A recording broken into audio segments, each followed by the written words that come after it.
Any one of you? Okay, I will talk to you about different sectors of economy. आज पूरी दुनिया में corona period के कारण रिसेशन शुरू हो गया है, आप सब लोग देख रहे हैं। लेकिन ये रिसेशन का फेज अब धीरे धीरे कम हो रहा है। जनवरी महीने के अंदर ओवरऑल रिकवरी नजर आई। ऐसा माना जा रहा है कि अब हमारी इकोनॉमी में रिकवरी शुरू हो जाए, ऐसा हम मान रहे, अर्थशास्त्री मान रहे। तो हम इनके ऊपर थोड़ी सी बात करें, क्यों? ठीक है, चलिए बताइए, हमारी इकोनॉमी के में कौन कौन से इंपॉर्टेंट सेक्टर्स है? आप में से कौन बताएंगे प्राइमरी सेक्टर किसे कहते हैं? Agriculture sector and service sector. Exactly, very good. Primary sector में वो सब सेक्टर जिसमें हम डायरेक्टली रॉ मटेरियल को या तो डेवलप करते हैं या प्रोसेस करते हैं। फर्स्ट लेवल जैसे एग्रीकल्चर, जैसे माइनिंग, सीधा खान में से खनन निकाला, जैसे एक्सट्रैक्शन, जैसे एनिमल रियरिंग, पशुपालन, all these are called primary sector.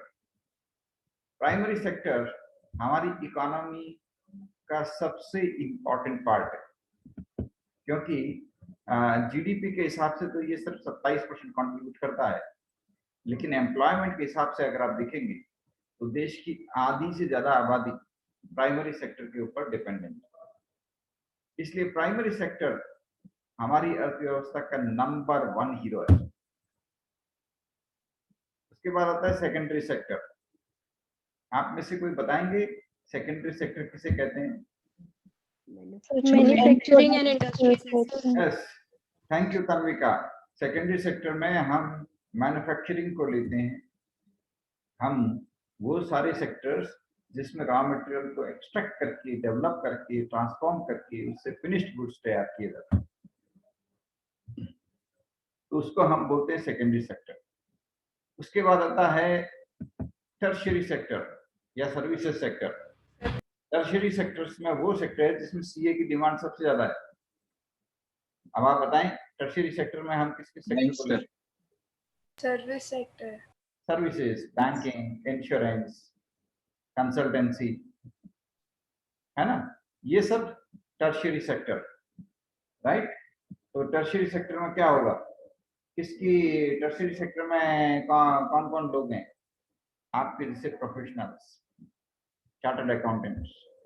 तो the share of tertiary sector is highest in GDP.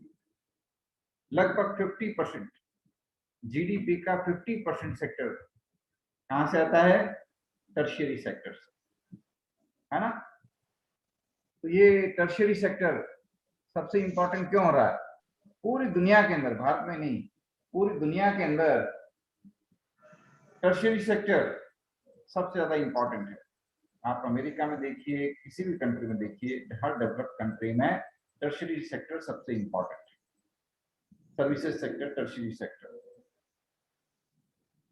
Tertiary sector से रिलेटेड एक और सेक्टर की आजकल हम बात करते हैं, जिसे हम कहते हैं quaternary sector.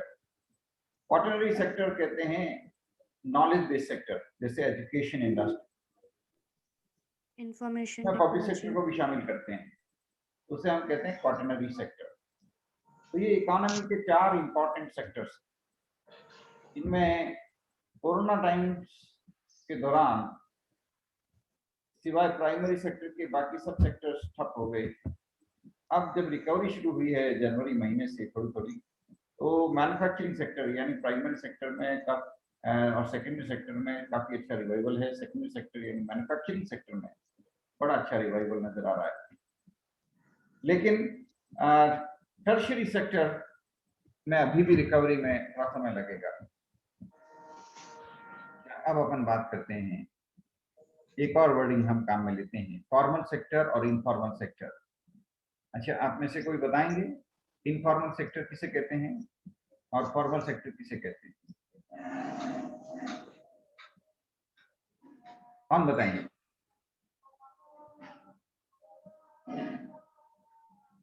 Formal sector, white collar jobs. Yes, absolutely right. और इनफॉर्मल सेक्टर में Laborers and farmers, all of that. हाँ राइट। इनफॉर्मल सेक्टर आप सब देखते हैं। सेल्फ एम्प्लॉयड होते हैं सर। हाँ बिल्कुल बिल्कुल सही कहा आपने। अपने आसपास इनको देखते हैं आप, कोई पिचके बेच रहा है, कोई पान बेच रहा है, कोई चाय बेच रहा है, ये इनफॉर्मल सेक्टर है। और फॉर्मल सेक्टर में ये बड़ी बड़ी कंपनियां हैं, बड़े बड़े सरकारी विभाग है, बड़े बड़े ऑर्गेनाइजेशंस हैं, वो सब फॉर्मल सेक्टर्स। फॉर्मल सेक्टर की तरफ सरकार का ध्यान ज्यादा जाता है, सरकार उनके हितों को भी ध्यान में रखती है, क्योंकि फॉर्मल सेक्टर अपने आप को अच्छे से रिप्रेजेंट कर सकता है। वो अपनी demands prime minister, finance minister तक पहुंचा सकते हैं। इनफॉर्मल सेक्टर में साधारण लोग हैं, आम लोग हैं, उनकी आवाज ऊपर तक नहीं पहुंच पाती, इसलिए उनकी बाई चांस कोई ऐसा नेता आ गया जो आम लोगों की केयर करता हो, जिसके मन में आम लोगों के प्रति थोड़ी सिंपैथी हो, तो वो तो उनके बारे में सोचेगा, अन्यथा नहीं सोचेगा। आप देखते भी है ना कि चाहे शासन हो, चाहे पुलिस हो, चाहे एडमिनिस्ट्रेशन हो, चाहे पॉलिसी मेकर्स हो, इनफॉर्मल इकोनॉमी को, इनफॉर्मल सेक्टर को सब एक किनारे, सबके प्रयास रहते हैं इसको खत्म कर दो, जबकि देश की अर्थव्यवस्था का आधार यही है। हमारे देश की 80% पॉपुलेशन इनफॉर्मल इकोनॉमी पर डिपेंड है, लेकिन policy makers, administrators, senior IAS lobby वो इनफॉर्मल इकोनॉमी को तवज्जो नहीं देते। उनकी नजर में फॉर्मल इकोनॉमी ही सब कुछ है। आप देखते हैं और उसका परिणाम क्या निकलता है? जब पॉलिसीज बनती है, इनफॉर्मल इकोनॉमी को इग्नोर करके पॉलिसीज बनाई जाती है। इनफॉर्मल इकोनॉमी सबसे ज्यादा अफेक्टेड होती है पॉलिसीज। तो इनफॉर्मल इकोनॉमी इंपॉर्टेंट है, ऐसा मैं मानता हूं। आपको लगता है या नहीं लगता है वो आप बताएंगे। या आपको भी अगर ये लगता है कि नहीं इनफॉर्मल इकोनॉमी काम की नहीं है, फॉर्मल इकोनॉमी ही काम की है, तो कोई बात नहीं, आप ऐसा बता सकते हैं। जैसा आपको उचित लगे आप बताइए। मुझे ये लगा कि देश के अंदर इनफॉर्मल इकोनॉमी बहुत इंपॉर्टेंट है। मैं क्यों ऐसा मानता हूं आपको आगे की बात बताऊं। अच्छा, एक और, हमारे देश के इकोनॉमी के बारे में अपन जब बात करते हैं तो इकोनॉमी वही अच्छी होती है जिसके अंदर फ्लो होता है, फ्लो ऑफ रिसोर्सेस। जहां पर रिसोर्सेस की डिमांड ज्यादा है उस तरफ रिसोर्सेस जाते हैं, जहां पे रिसोर्सेस की सप्लाई ज्यादा है वहां से निकलते हैं, और मूवमेंट होता है उस तरफ, ट्रांसफर होता है जहां पर उनकी डिमांड ज्यादा है। Every economy is flow, having a flow. Economy के बारे में एक हमारा कॉन्सेप्ट है सर्कुलर इकोनॉमी। सर्कुलर इकोनॉमी उसे कहते हैं जो इसमें इस तरह का फ्लो हो, इस तरह का फ्लो हो कि रिसोर्सेस का वेस्टेज कम से कम, रिसोर्सेस को इस तरह से हम यूज करें, इस तरह से रिसाइकल करें, इस तरह से उनका यूज हो कि रिसोर्स यूटिलाइजेशन हो, ना कि रिसोर्स वेस्टेज। उस कंसेप्ट को हम कहते हैं सर्कुलर इकोनॉमी। सर्कुलर इकोनॉमी एक आदर्श अर्थव्यवस्था है, वो सस्टेनेबल डेवलपमेंट के लिए मदद भी करती है, क्योंकि सस्टेनेबल डेवलपमेंट हमारा गोल है। सस्टेनेबल डेवलपमेंट से क्या मतलब हुआ sir? Saving for the future generations. Yes, बहुत सही बात बताई आपने। सस्टेनेबल डेवलपमेंट मतलब saving the world for future generations.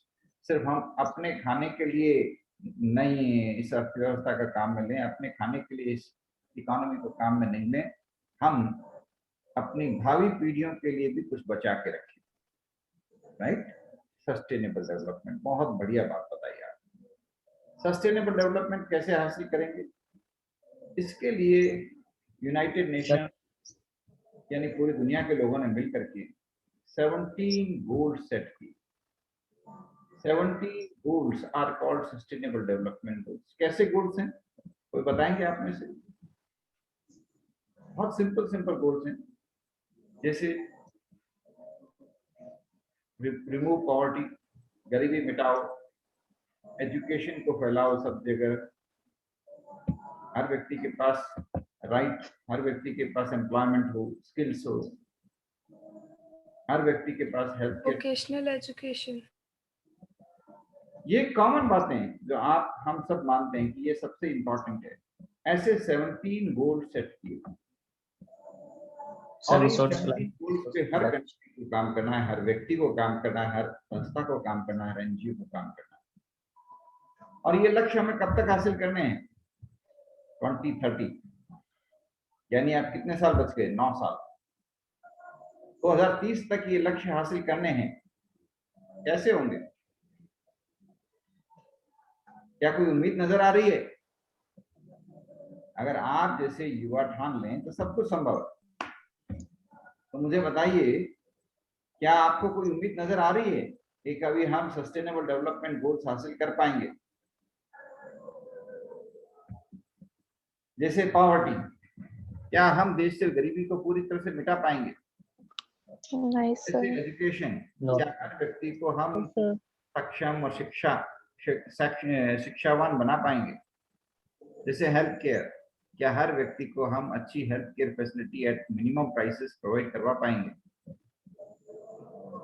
जैसे एनवायरनमेंट, क्या हम हरे भरे पेड़ वापस लगा पाएंगे? जिस प्रकार से हम लोगों ने जंगल काटे हैं, जिस प्रकार से हमने हर तरफ पर्यावरण को नुकसान पहुंचाया है, अभी आपने देखा उत्तराखंड में भयंकर त्रासदी आई। क्यों आई? सर ग्लेशियर के पिघलने से। बिल्कुल। और वो ग्लेशियर्स क्यों पिघले? Temperature बहुत ज़्यादा Global rise. warming. टेम्परेचर बढ़ गया था, Global टेम्परेचर warming. बढ़ गया था। आप लोगों को ज्ञान बहुत अच्छा है और इसलिए मैं बार बार क्वेश्चन पूछ रहा हूँ, हमारी धरती का टेम्परेचर क्यों बढ़ गया? Deforestation. Pollution.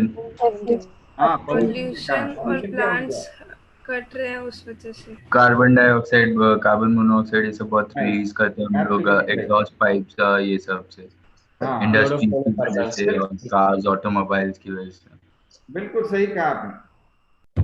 हमारी दुनिया का प्रदूषण बहुत बढ़ गया है। और प्रदूषण क्यों बढ़ा है?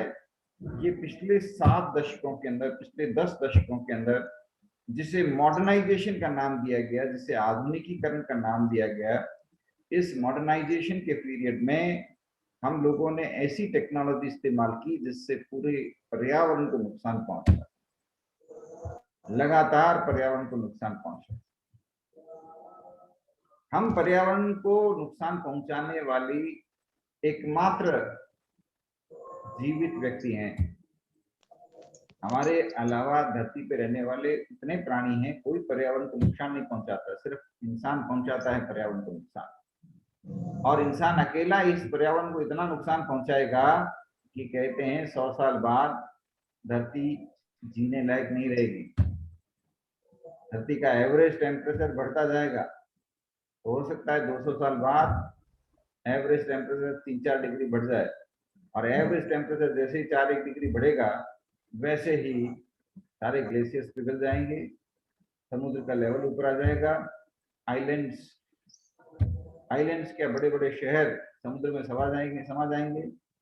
ऐसा अनुमान लगाया जा रहा है कि बंबई जैसा शहर हो सकता है 200 साल बाद रहे ही नहीं, पानी में डूब जाए। जैसे द्वारिका, एक समय भारत की एक शहर था द्वारिका, जो पानी में समा गया, वैसे ही एक दिन बॉम्बे शहर एक दिन समुद्र में समा जाएगा।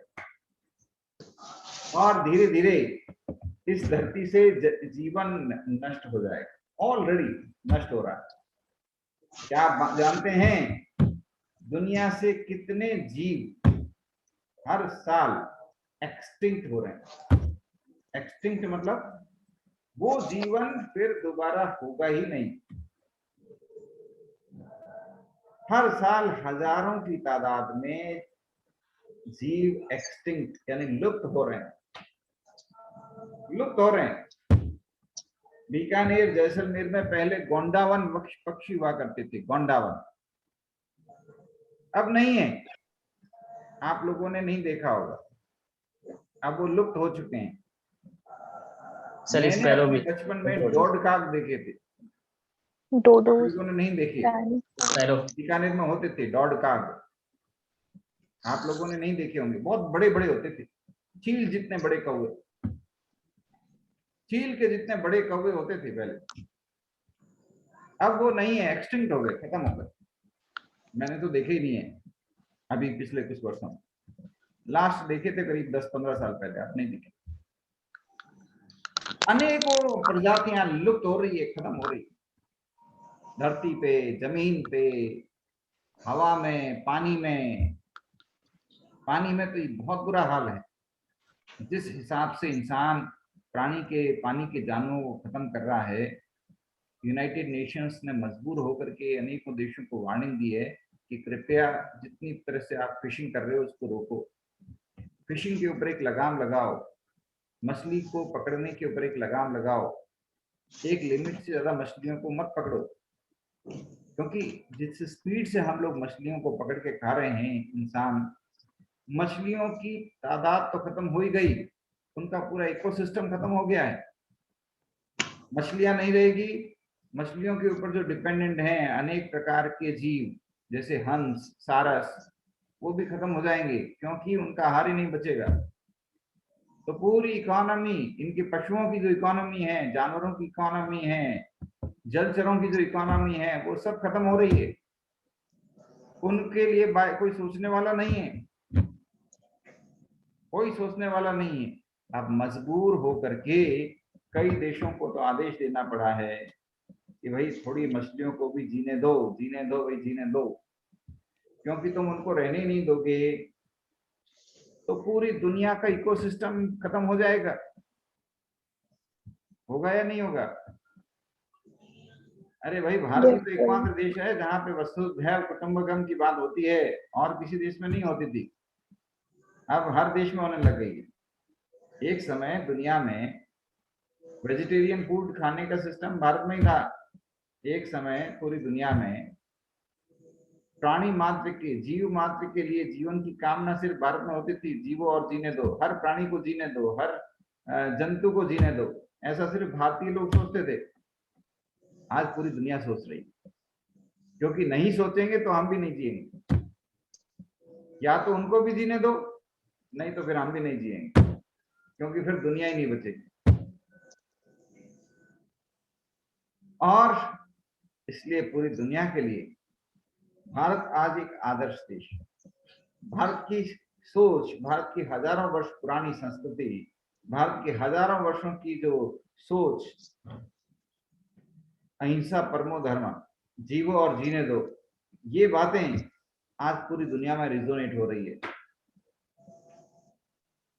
हमारे देश को तो 300 सालों की गुलामी ने खत्म कर दिया। गुलामी चली गई, मगर गुलामी की मानसिकता बरकरार रह गई, आज भी बरकरार। अफसोस तो बहुत है। कैसे है बरकरार, ये तो आप बताएंगे। क्या आपको नजर आता है कि भारतीय लोगों के मन में अभी भी गुलामी की मानसिकता विद्यमान है? कहाँ नजर आता है, कैसे नजर आता है? सब अभी भी अपने आप को इंफीरियर समझते हैं, sir Foreign western language- culture पे डिपेंडेंट है। बहुत बड़ी हाँ। बात बताई आपने, बहुत बड़ी बात बताई कि अभी भी हर भारतीय के मन में इंफीरियरिटी है, वो अपने आप को बहुत छोटा मानता है जब भी वो किसी अंग्रेज से तुलना करता है। एक मानसिकता बनी हुई है, एक सामने व्यक्ति अंग्रेजी में बात करता है, तुरंत व्यक्ति सहम जाता है कि नहीं, अंग्रेजी में बोल रहा है मतलब बहुत विद्वान है, बहुत सुपीरियर है, आउटस्टैंडिंग है। जिसे अंग्रेजी नहीं आती उसके अंदर इंफीरियरिटी कॉम्प्लेक्स भरा होता है। ये सब गुलामी की मानसिकता है जो अभी भी निकली नहीं है। बिल्कुल सही बताया आपने, बिल्कुल सही बात बताई ख्याति। और कुछ बताएंगे? सर एंटरप्रेन्योरशिप खत्म हो गई। एंटरप्रेन्योरशिप को तो जड़ से निकाल फेंका अंग्रेजों ने। अंग्रेजों के आने से पहले पूरे भारत में हर व्यक्ति एंटरप्रेन्योर था, हर व्यक्ति वैज्ञानिक था, हर व्यक्ति इनोवेटिव था, हर व्यक्ति एंटरप्रेन्योर था। इतिहास में वो सब नहीं पढ़ने को मिलेगा कि किस तरह अंग्रेजों ने भारत की एंटरप्रेन्योरशिप को खत्म किया। सबसे पहले तो डिवाइड एंड रूल सिस्टम शुरू कर दिया, लोगों को कास्ट बेसिस पे बोल दिया, तुम बैकवर्ड हो, तुम ये हो, तुम्हारे साथ डिस्क्रिमिनेशन होता है, तुम ऐसे हो, तुम वैसे हो। ये तो अंग्रेजों की हुई पहली शुरुआत थी। और इसके बाद उन्होंने क्या किया, आप लोगों को सुनकर के बहुत दुख होगा कि जितने भी स्किल्ड एंटरप्रेन्योर्स थे, अंग्रेजों ने उनके ऊपर बैन लगवा दी, उनके हाथ कटवा दिए, उनको उजाड़ दिया। अंग्रेज चाहते थे कि हर चीज हम वही खरीदें जो इंग्लैंड में बने, ताकि उनकी इकोनॉमी चले। भारत में हर सेक्टर में आउटस्टैंडिंग स्किल्स थी, हर सेक्टर में आउटस्टैंडिंग स्किल्स थी, और उन सबको उजाड़ दिया अंग्रेज। ये तो जयपुर है, बीकानेर है, ये राजघराने के राज थे, यहाँ पे लोग बच गए। बाकी जहां जहां अंग्रेजों का राज था वहां उन्होंने पूरी स्किल्स को खत्म कर दिया।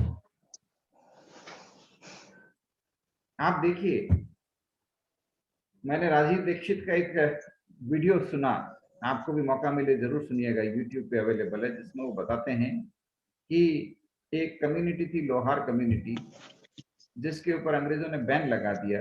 वो इतनी स्किल्ड थी, कितना अच्छा लोहा बनाती थी जिसमें कभी जंग नहीं लगता, लेकिन अंग्रेजों ने उनसे उनकी स्किल सीखने की कोशिश की, उनकी स्किल्स छीनी, लेकिन उनके हाथ कटवाए, उनको बेरोजगार किया, उनको घर से निकाला, उनको खदेड़ दिया, और वो लोग सड़क पर भिखारी बन के खत्म हो गए। इसी प्रकार अनेकों स्किल्ड क्राफ्ट्समैन थे, टेक्सटाइल वर्कर्स थे, टेक्सटाइल सिटीज थी, पूरी की पूरी उजाड़ दी अंग्रेज। कुछ का इतिहास कहीं मिल सकता है, बाकी इतिहास नहीं मिलेगा ज्यादातर, क्योंकि इतिहास लेखक भी अंग्रेज थे, उन्होंने इस चीजों को कभी लिखा नहीं, कभी बताया नहीं। मगर ये इतिहास वो है जिसके बारे में आप लोग खोजिए, पता लगाइए, जिससे आपको पता लगेगा कि जिस देश में हर व्यक्ति एंटरप्रेन्योर हुआ करता था, उस देश की आज ये गत हुई है कि किसी व्यक्ति के अंदर एंटरप्रेन्योरशिप की स्पिरिट नहीं है। हर व्यक्ति नौकरी करना चाहता है। अगर आप सर्वे करेंगे तो 10 में से 9 बच्चे ये बोलेंगे कि हमें तो भले ही सरकारी पियोन की नौकरी मिल जाए, चौकीदार की नौकरी मिल जाए, मंजूर है, हम एंटरप्रेन्योर नहीं बनना चाहते। ये उस देश का हाल है जिसमें अंग्रेजों के आने से पहले कोई व्यक्ति नौकरी नहीं करना चाहता था, हर व्यक्ति एंटरप्रेन्योर था, और उसी कारण हर इस देश में इतना वेल्थ क्रिएशन होता था, इस देश में इतना वेल्थ क्रिएशन होता था। हर व्यक्ति परिश्रम करता था, इनोवेशन करता था, और पूरी दुनिया में हमारे यहाँ से गुड्स एक्सपोर्ट होते थे। वर्ल्ड का 80% बिजनेस भारत से होता था। चाहे यूरोप के लोग, चाहे किसी भी देश के लोग, वो कपड़े पहनते तो भारत में बने हुए, गहने पहनते तो भारत में बने हुए, मसाले काम में लेते तो भारत में बने हुए, हर चीज भारत की। लेकिन कितना अफसोस कि अंग्रेजों के आने और उसके जाने के बाद गुलामी की मानसिकता हमें इस कदर जकड़ गई, और आज भी ये बरकरार है।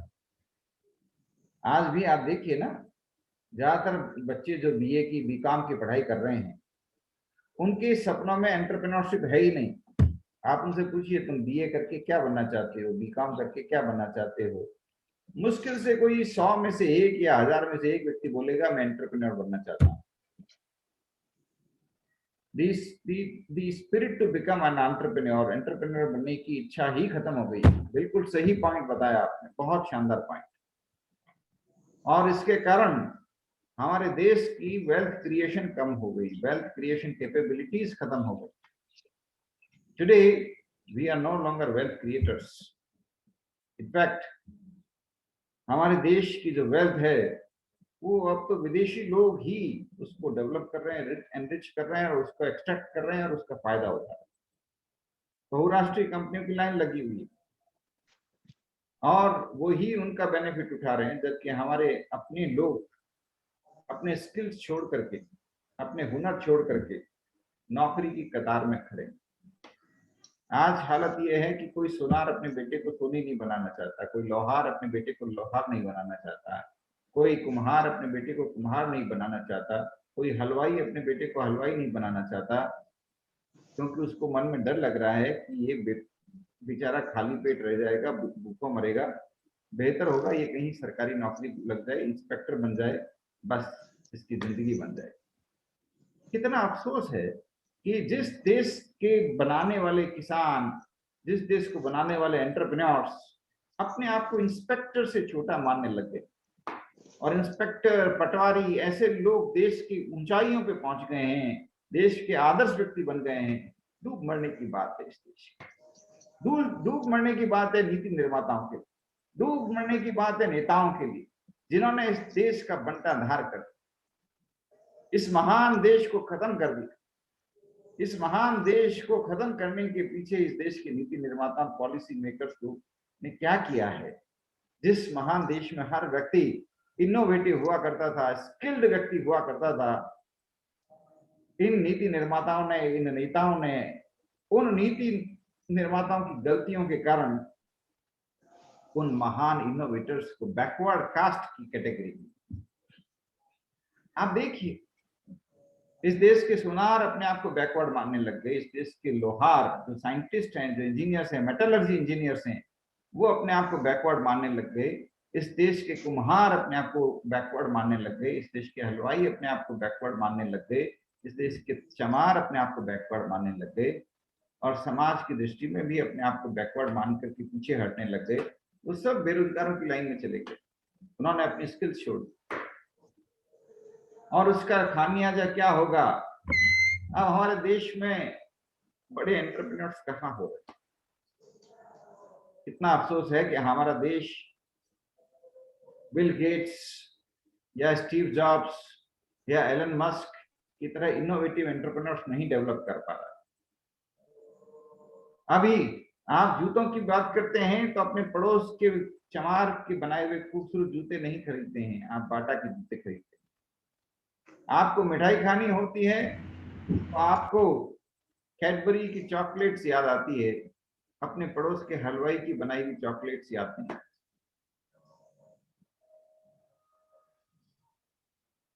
मैं स्टूडेंट्स, आप जैसे स्टूडेंट्स को एक अनुरोध किया करता हूं, क्या मैं आप लोगों को भी वो अनुरोध कर दूं कि कभी किसी को आपको एक चॉकलेट गिफ्ट करनी हो तो बजाय चॉकलेट गिफ्ट करने के उसको ब्यावर की तिल पापड़ी गिफ्ट करें। क्या चीज? कभी किसी को चॉकलेट गिफ्ट करनी हो हाँ जी। तो चॉकलेट गिफ्ट करने की बजाय उसको ब्यावर में बनी हुई तिल पापड़ी गिफ्ट करें।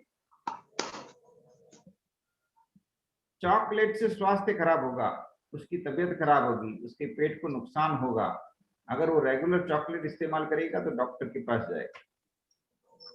सर रेगुलर तो कोई भी मिठाई खराब और ब्यावर की तिल पापड़ी इस्तेमाल करेगा तो उसका माइंड शार्प होगा, उसकी हेल्थ बेहतर होगी, उसके स्वास्थ्य के लिए वो अच्छी है, आउटस्टैंडिंग चीज है, स्वाद बेहतरीन है और टेस्ट भी बहुत अच्छा है उसका। चॉकलेट मिलेगी कम से कम 3,000 रुपए किलो। भाई छोटी सी चॉकलेट का पीस आप देखिएगा, वो 100 ग्राम या 50 ग्राम या 20 ग्राम होगी तो आपको 50 रुपए में मिलेगी। तो चॉकलेट कम से कम 3,000 रुपए किलो मिलेगी और ब्यावर की तिल पापड़ी मैक्सिमम 150 रुपए किलो मिलेगी। तो यहाँ और मिलती नहीं आपके शायद। इस एक एफर्ट से चॉकलेट कंपनी बंद नहीं होगी, लेकिन ब्यावर की बंद हो रही तिल पापड़ी की यूनिट्स चालू रह जाएगी, नहीं तो उनकी दुकानों के ताले लग जाएंगे। भारत के हर शहर के अंदर, हर गांव के अंदर इतना हुनर है, अद्भुत है, लेकिन सब पे ताले पड़ रहे हैं। हमारी इनफॉर्मल इकोनॉमी है, इस पे ताले पड़ रहे हैं। आपको पता है अगले 40 साल बाद ब्यावर की तिल पापड़ी खाली किताबों में रह जाएगी। आपकी अगली पीढ़ी को ब्यावर की तिल पापड़ी नसीब नहीं होगी।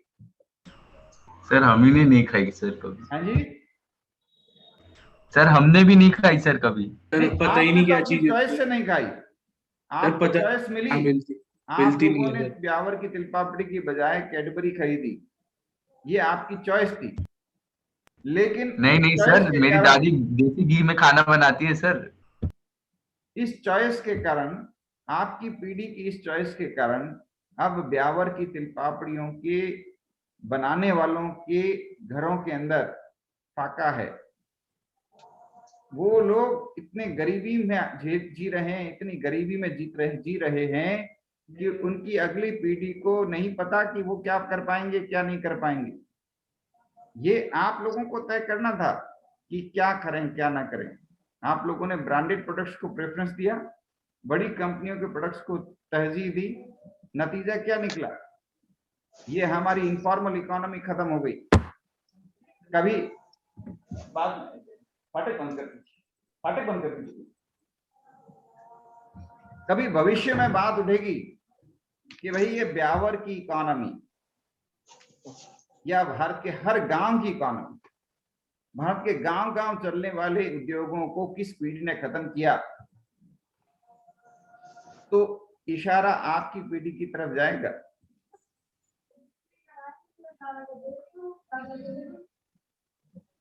बुरा तो नहीं लगेगा आपको? सर हमें किसी ने इस तरह से नहीं समझाया पहले। नहीं समझ में आई बात? मैं ये कह रहा हूं भारत के गांव गांव में, शहर शहर में चल रही इनफॉर्मल इकोनॉमी को ताला किसने लगाया? तो कोई अभी तो ताला नहीं लगा है, अभी तो ये बेचारी बरकरार है, लेकिन इसके ताला लगेगा। और कभी भविष्य में कोई पूछेगा, अगली पीढ़ी पूछेगा कि साहब इनको खत्म किसने किया, ये अद्भुत थे, तो इशारा आपकी पीढ़ी की तरफ जाएगा कि इस पीढ़ी ने सिर्फ ब्रांडेड कपड़े पहने, ब्रांडेड चीजें इस्तेमाल की, बड़ी बड़ी ब्रांडेड कंपनियों के पीछे भागे, और इसके कारण भारत की इनफॉर्मल इकोनॉमी खत्म हो गई, उसके ताला लगा। चाहे ब्यावर की तिल पापड़ी हो, चाहे आगरे का पेठा हो, चाहे सरदार शहर की फीनी हो, चाहे पुष्कर का मालपुआ हो, नाम लेऊंगा तो थक जाऊंगा। हर शहर में कोई ना कोई चीज अद्भुत है भारत की। उन सब के ताले लगा रही है। किसने ताले लगाए? किस पीढ़ी ने ताले लगाए? हमने। ताले लग जाएंगे ना, क्योंकि आप लोग तो सिर्फ बड़ी बड़ी ब्रांडेड कंपनियों का सामान खरीदो। आपने शायद देखा होगा, आपके देखते देखते पिछले 10 सालों में ज्यादातर टेलर्स उजड़ गए, टेलर्स के शॉप बंद हो गए, क्योंकि हम लोगों ने उनसे प्रोडक्ट्स खरीदने बंद कर दिए। आपके देखते देखते हमारे सामने पिछले 10 सालों में अद्भुत हुनर खत्म हो गया। मैं तो आप लोगों से अनुरोध करना चाहता हूं कि मौका मिले तो कुछ स्टार्टअप शुरू करें। ऐसा स्टार्टअप शुरू करें जिससे पूरी दुनिया के लोग आपके लट्टू हो जाएं, आपके प्रोडक्ट्स को इस्तेमाल शुरू करें। और संभव है। अगर ब्यावर की तिलपापड़ी को पैक करके आप पूरी दुनिया में एक्सपोर्ट करते हैं, कैडबरी कंपनी के ताले लग जाएंगे। इतनी बेहतरीन प्रोडक्ट है, इतना बेहतरीन प्रोडक्ट है, हेल्थ के लिए बेहतरीन है, टेस्ट में गजब है, ब्रांडिंग नहीं है, मार्केटिंग नहीं है, पैकेजिंग नहीं है, वो आप करके दे दीजिए। इतना शानदार प्रोडक्ट है। और कैडबरी से रेट के अंदर एक चौथाई नहीं, 1/10, 1/10 इतना सस्ता है। और पूरी दुनिया अब तो भारत की दीवानी हो रही है। भारत के बने हुए हर प्रोडक्ट्स, भारत की कल्चर, भारत की हेरिटेज, सिवाय भारत के लोगों के पूरी दुनिया है। भारतीय लोग दुनिया में एकमात्र ऐसे लोग हैं जो अपनी मातृभाषा का सम्मान नहीं करते, लेकिन जिनकी मातृभाषा का पूरी दुनिया सम्मान करती है। हम भारतीय लोग वो लोग हैं जो दुनिया में ऐसे बिरले लोग हैं, हम केवल ऐसे लोग हैं जो अपनी मातृभाषा का सम्मान नहीं करते, लेकिन पूरी दुनिया हमारी मातृभाषा का सम्मान करती है। बीकानेर के अंदर कोई व्यक्ति अपनी स्कूल में मारवाड़ी में बोलता है तो उसके ऊपर पेनल्टी लगती है। मारवाड़ी में बोला है, पेनल्टी लगाओ। मातृभाषा के प्रति सम्मान नहीं है, बिल्कुल भी सम्मान नहीं है। मातृभाषा बोलते ही बच्चों को टोक देंगे कि मारवाड़ी मत बोलो, तुम कोई फूहड़ थोड़ी हो। मारवाड़ी बोलने का मतलब फूहड़ नहीं होता, लेकिन ऐसा बोला जा रहा है। ये बोला जा रहा है कि मारवाड़ी कोई भाषा है, मारवाड़ी कोई लिपि है, कोई लैंग्वेज है। ये कोई लैंग्वेज है? लैंग्वेज तो अंग्रेजी होती है। और आप लोगों की आंखें खुल जाएगी जब आप देखेंगे कि विदेशी लोग मारवाड़ी भाषा को कितना इज्जत करते थे। तस्सी तोरी ने मारवाड़ी के बारे में क्या लिखा? तस्सी तोरी अंग्रेजों का एम्प्लॉय था, इटली का रहने वाला था, बीकानेर आया, मारवाड़ी सीखी और बीकानेर में रह करके मारवाड़ी भाषा का दीवाना बन गया और उसने अंग्रेजी छोड़ करके मारवाड़ी में लिखना शुरू कर दिया। मेरी बात पे यकीन मत करिए, अभी मौका मिले तो बीकानेर में तहसीलदारी म्यूजियम जाके आइए और तहसीलदारी म्यूजियम में जाकर के अपनी आंखों से देखिए तहसीलदारी ने क्या लिखा हुआ है। तहसीलदारी जैसे हजारों लोग हैं, जो भी विदेशी मारवाड़ी भाषा को देखते हैं, राजस्थान की भाषा को देखते हैं, भारत की प्राचीन भाषाओं को देखते हैं, वो कायल हो जाते हैं, सिवाय हमारे। तो मैं आपको क्या कहूं, अब मैं आपके लिए कौन सा शब्द काम में लूं, अभी तो आप ही बताओगे मुझे। आप चीन में, आप जर्मनी जाइए, स्विट्जरलैंड जाइए, वहां आपको पता चलेगा वहां के लोग संस्कृत लैंग्वेज सीख रहे हैं। आने वाले समय में वहां के लोग संस्कृत लैंग्वेज के बेसिस पे आर्टिफिशियल इंटेलिजेंस को डेवलप करेंगे और संस्कृत लैंग्वेज दुनिया की सबसे ज्यादा साइंटिफिक लैंग्वेज, तो आर्टिफिशियल इंटेलिजेंस में बहुत मदद करेगी, सॉफ्टवेयर डेवलपमेंट में बहुत मदद करेगी। लेकिन तब भारतीय लोगों को संस्कृत नहीं आएगी, भारतीय लोगों को हिंदी भी नहीं आएगी, क्योंकि तब हम लोग सिर्फ अंग्रेजी जानते होंगे और अंग्रेज लोग हमारी संस्कृत जानते होंगे। कितना अच्छा लगेगा तब आपको, आप बताइए।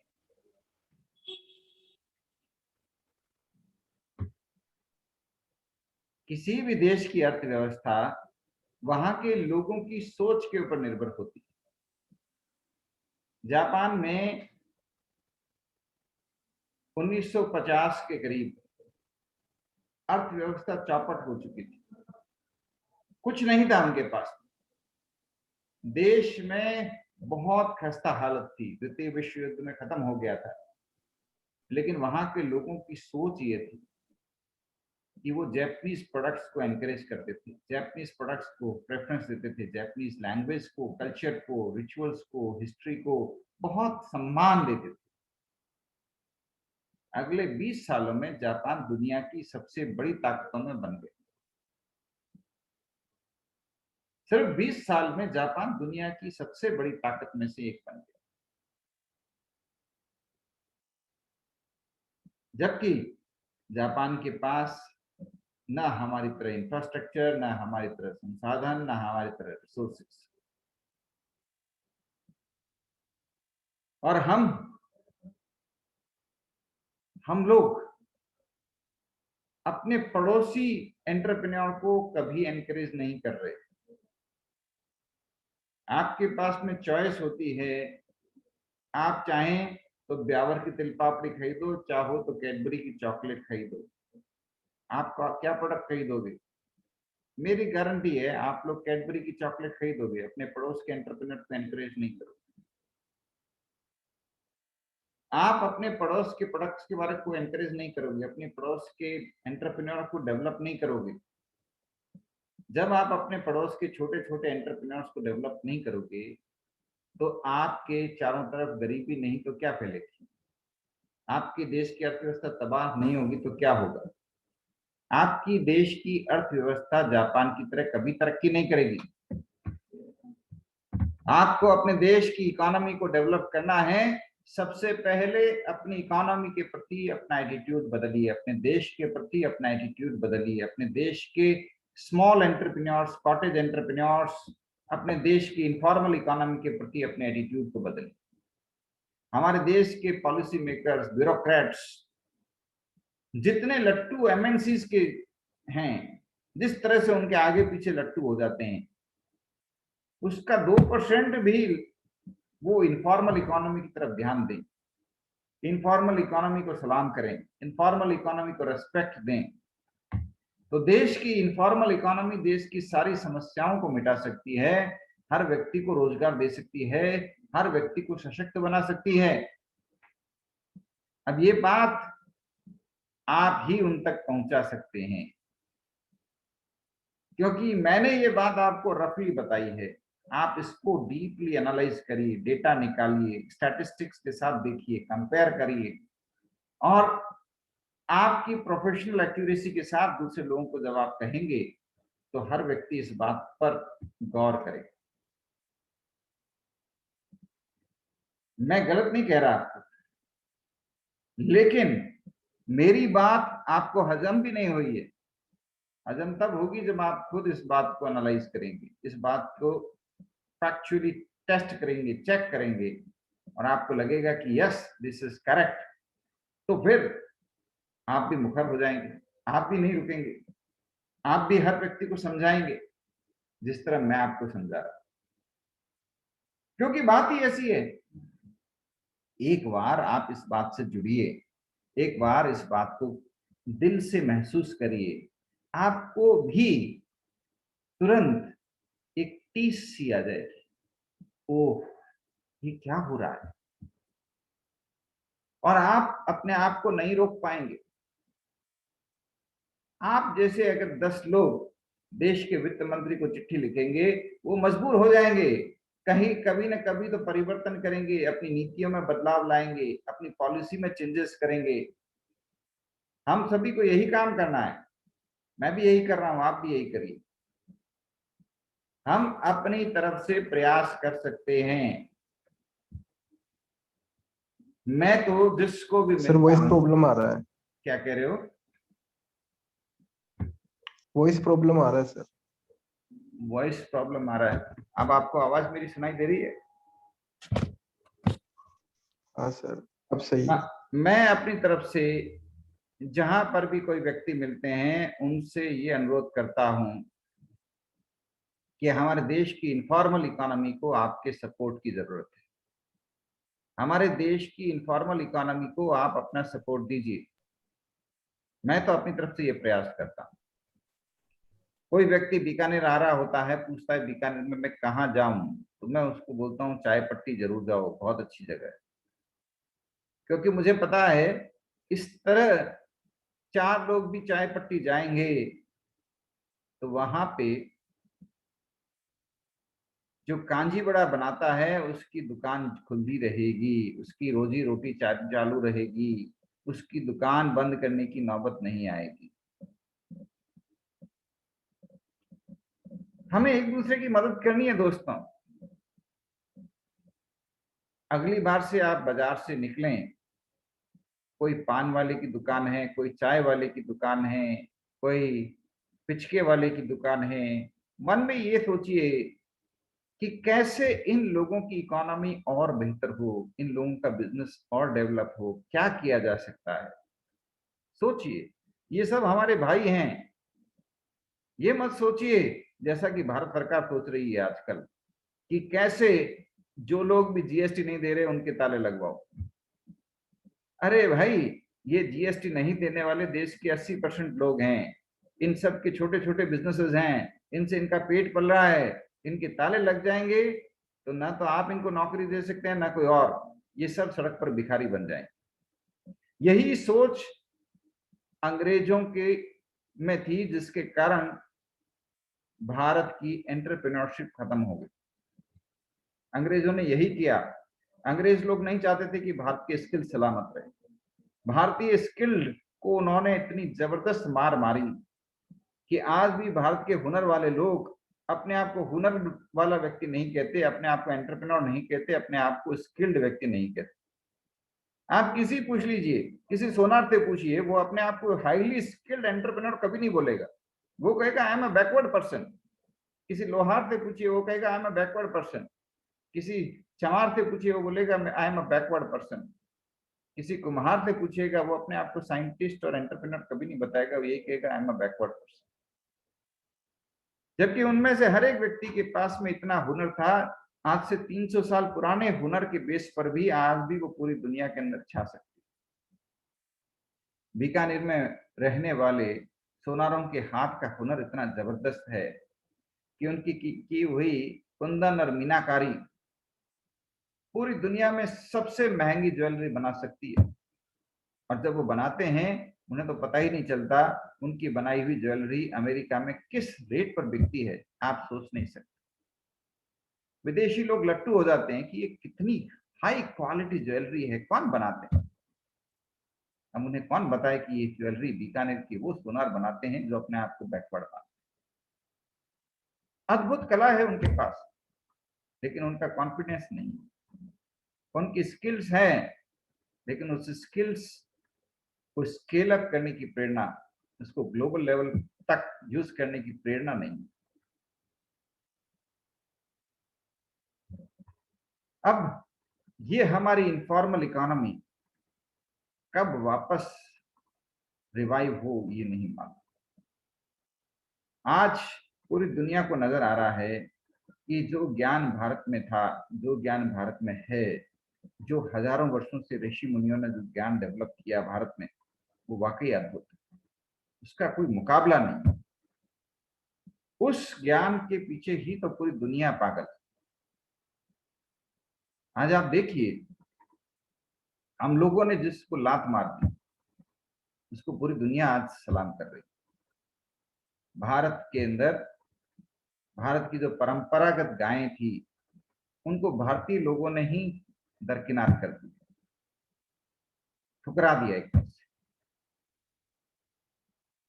हकीकत यही है, आप किसी भी व्यक्ति से पूछिए, भारत की परंपरागत नस्ल की गायों को उन्होंने इग्नोर कर दिया, अमेरिकन जर्सी नस्ल की गायों के पीछे वो लट्टू हो गए।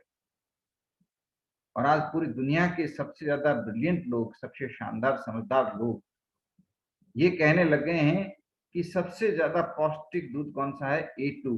किसमें मिलता है? भारत की परंपरागत ट्रेडिशनल नस्ल की गायों के अंदर, जैसे राठी नस्ल की। Australia even imported 300 cows from India because of the A2 quality milk.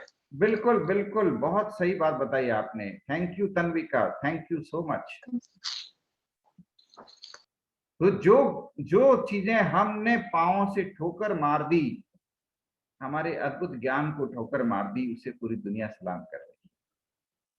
आज दुनिया में सबसे शानदार एग्रीकल्चर कौन सी है? सबसे शानदार एग्रीकल्चर की व्यवस्था है ऑर्गेनिक एग्रीकल्चर। वो एग्रीकल्चर जो हम लोगों ने लात मार के छोड़ दी। हम लोगों ने अडॉप्ट की pesticide based, chemical based agriculture, और नतीजा निकला घर घर में कैंसर। और आज पूरा पश्चिम उस भारत की परंपरागत कृषि का दीवाना है जो अंग्रेजों के आने से पहले भारत में विद्यमान थी। उसे नया नाम दिया गया ऑर्गेनिक एग्रीकल्चर। मैं गलत कह रहा हूं तो बताना। No sir, No, sir. Organic farming even in India organic farming को भी इम्पोर्टेंस दी जा रही है। बिल्कुल। अब आप देखिए इस देश की क्या हालत है कि जिस टेक्निक को हम लोग अंग्रेजों के आने से पहले अडॉप्ट करते थे और जिसको हमने अंग्रेजों के आने के बाद में लात मार के किनारे कर दिया, उसे आज हम अंग्रेजों से वापस इंपोर्ट कर रहे हैं। आज पूरी दुनिया के सबसे समझदार लोग भारतीय लोगों से सीखते हैं कि खाना कैसे बने, क्योंकि आज से 200 साल पहले भारतीय लोग पूरी तरह से शुद्ध सात्विक खाना बनाना जानते थे, और विदेशी लोग आज भी सात्विक खाना बनाना नहीं जानते। अब वो भारतीय लोगों से सीख रहे हैं। कुछ साल पहले इंग्लैंड के सबसे टॉप यूनिवर्सिटी के एक डीन आए। जब वो भारत आए तो उन्होंने विशेष रूप से अनुरोध किया कि हम वही खाना खाना चाहते हैं जो आप लोग खाना चाहते हैं। That is, we have highest level of quality consciousness in terms of food. हमारा जो भोजन है, शुद्ध सात्विक भोजन, वो पूरी दुनिया के लोगों के लिए एक आदर्श है।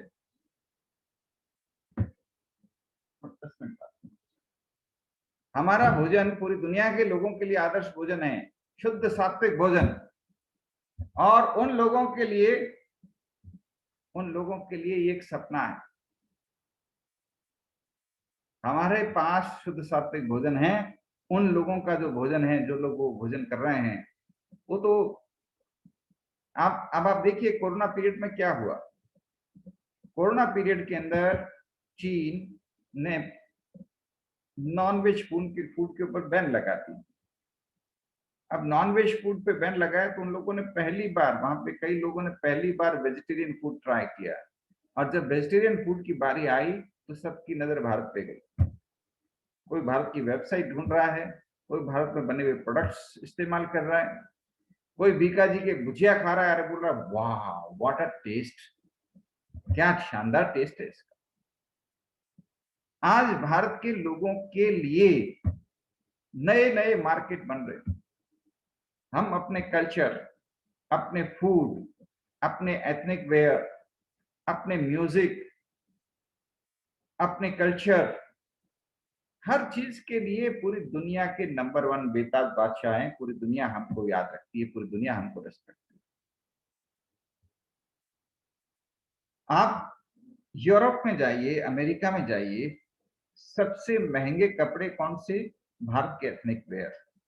सबसे महंगी ज्वेलरी कौन सी? ये वही जो हमारे छोटे छोटे गांव के सोनार बनाया करते हैं, कुंदन ज्वेलरी, मीनाकारी आदि आदि। सबसे महंगे टॉयज वो भी भारत में ही बने। कमाल की चीज, हमारी हैंडीक्राफ्ट्स, हमारी स्किल्स, हमारी culture, it is creating impact. लेकिन हम लोग इसको छोड़ रहे हैं। हम लोगों ने इसको, हम लोग चाहते तो नई मॉडर्न लुक में इसको अच्छे से मार्केटिंग करके, प्रेजेंट करके इसको पूरी दुनिया के सामने रख सकते हैं, और कई लोग कर रहे हैं।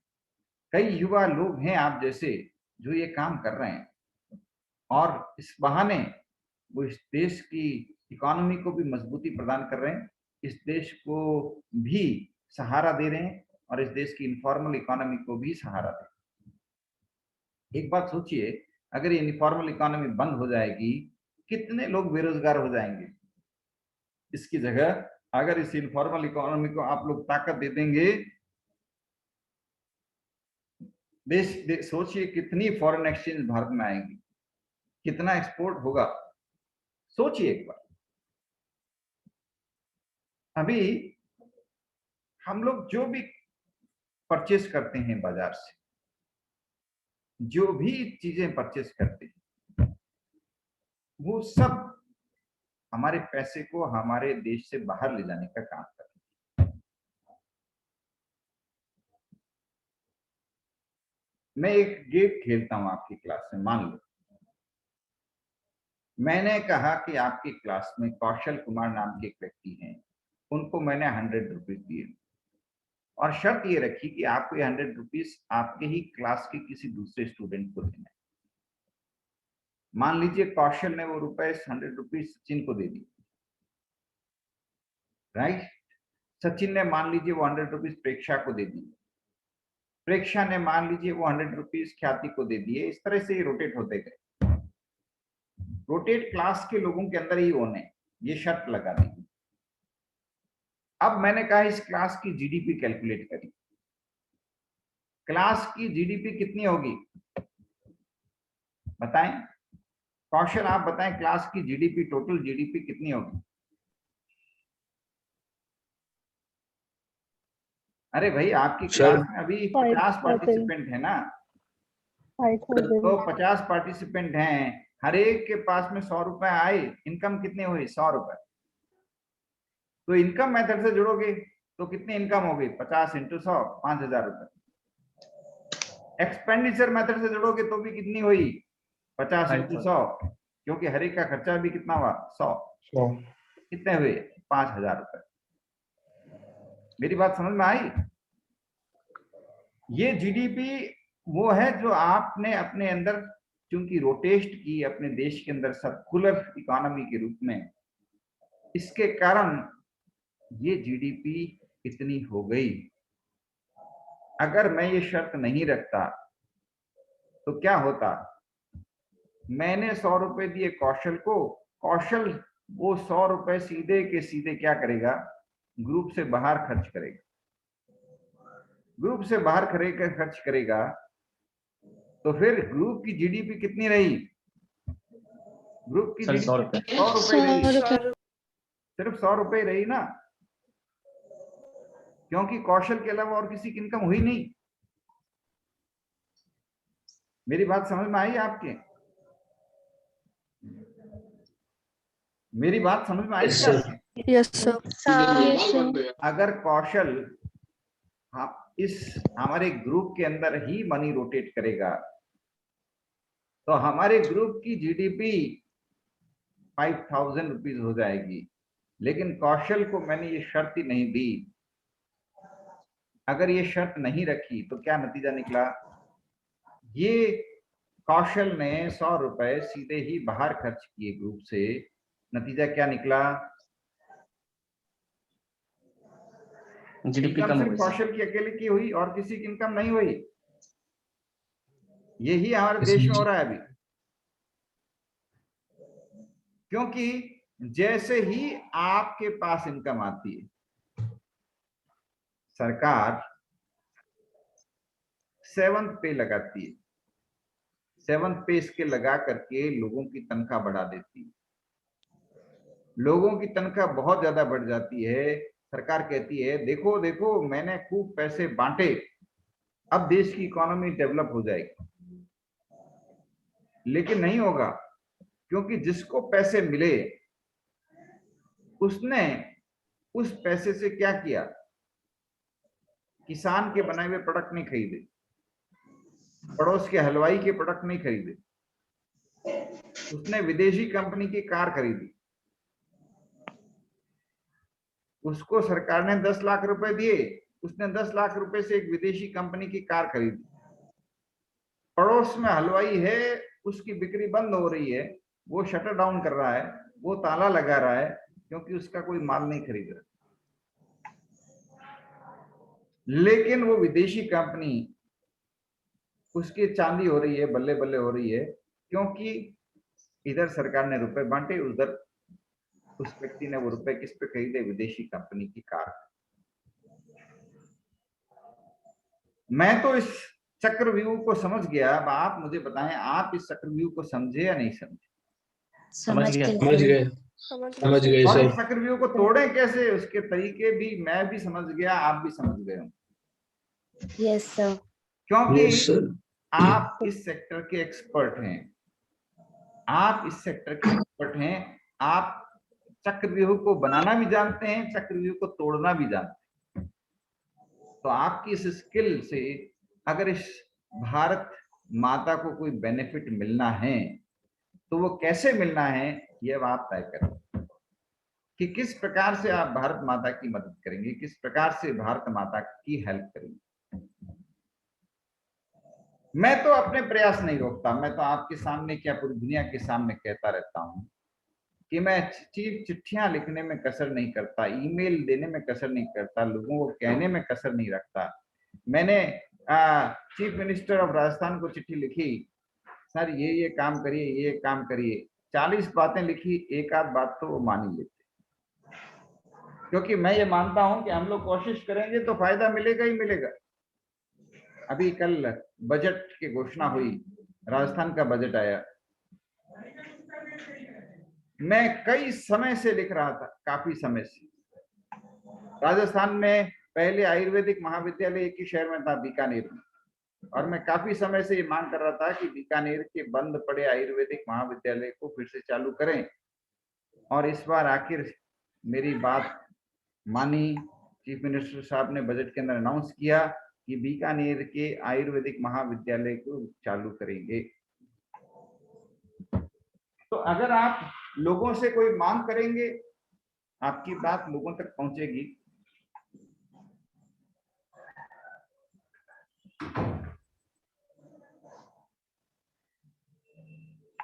अगर आप अपनी बात लोगों तक पहुंचाएंगे, आपकी आवाज में वो ताकत है, आपकी कलम में वो ताकत है, आपकी अभिव्यक्ति में वो ताकत है कि मनचाहा परिणाम मिलेगा। कोशिश तो करिए।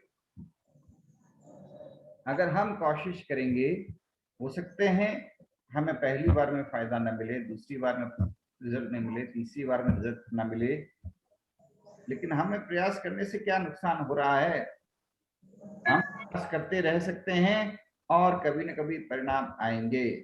परिणाम न भी आए तो कोई बात नहीं, दिल को तसल्ली देने के लिए ख्याल काफी है कि हम चुप नहीं रहे। हमारे देश के विकास के लिए, इस भारत माता के विकास के लिए हमने कुछ न कुछ योगदान दिया, और नहीं फायदा मिला कोई बात नहीं।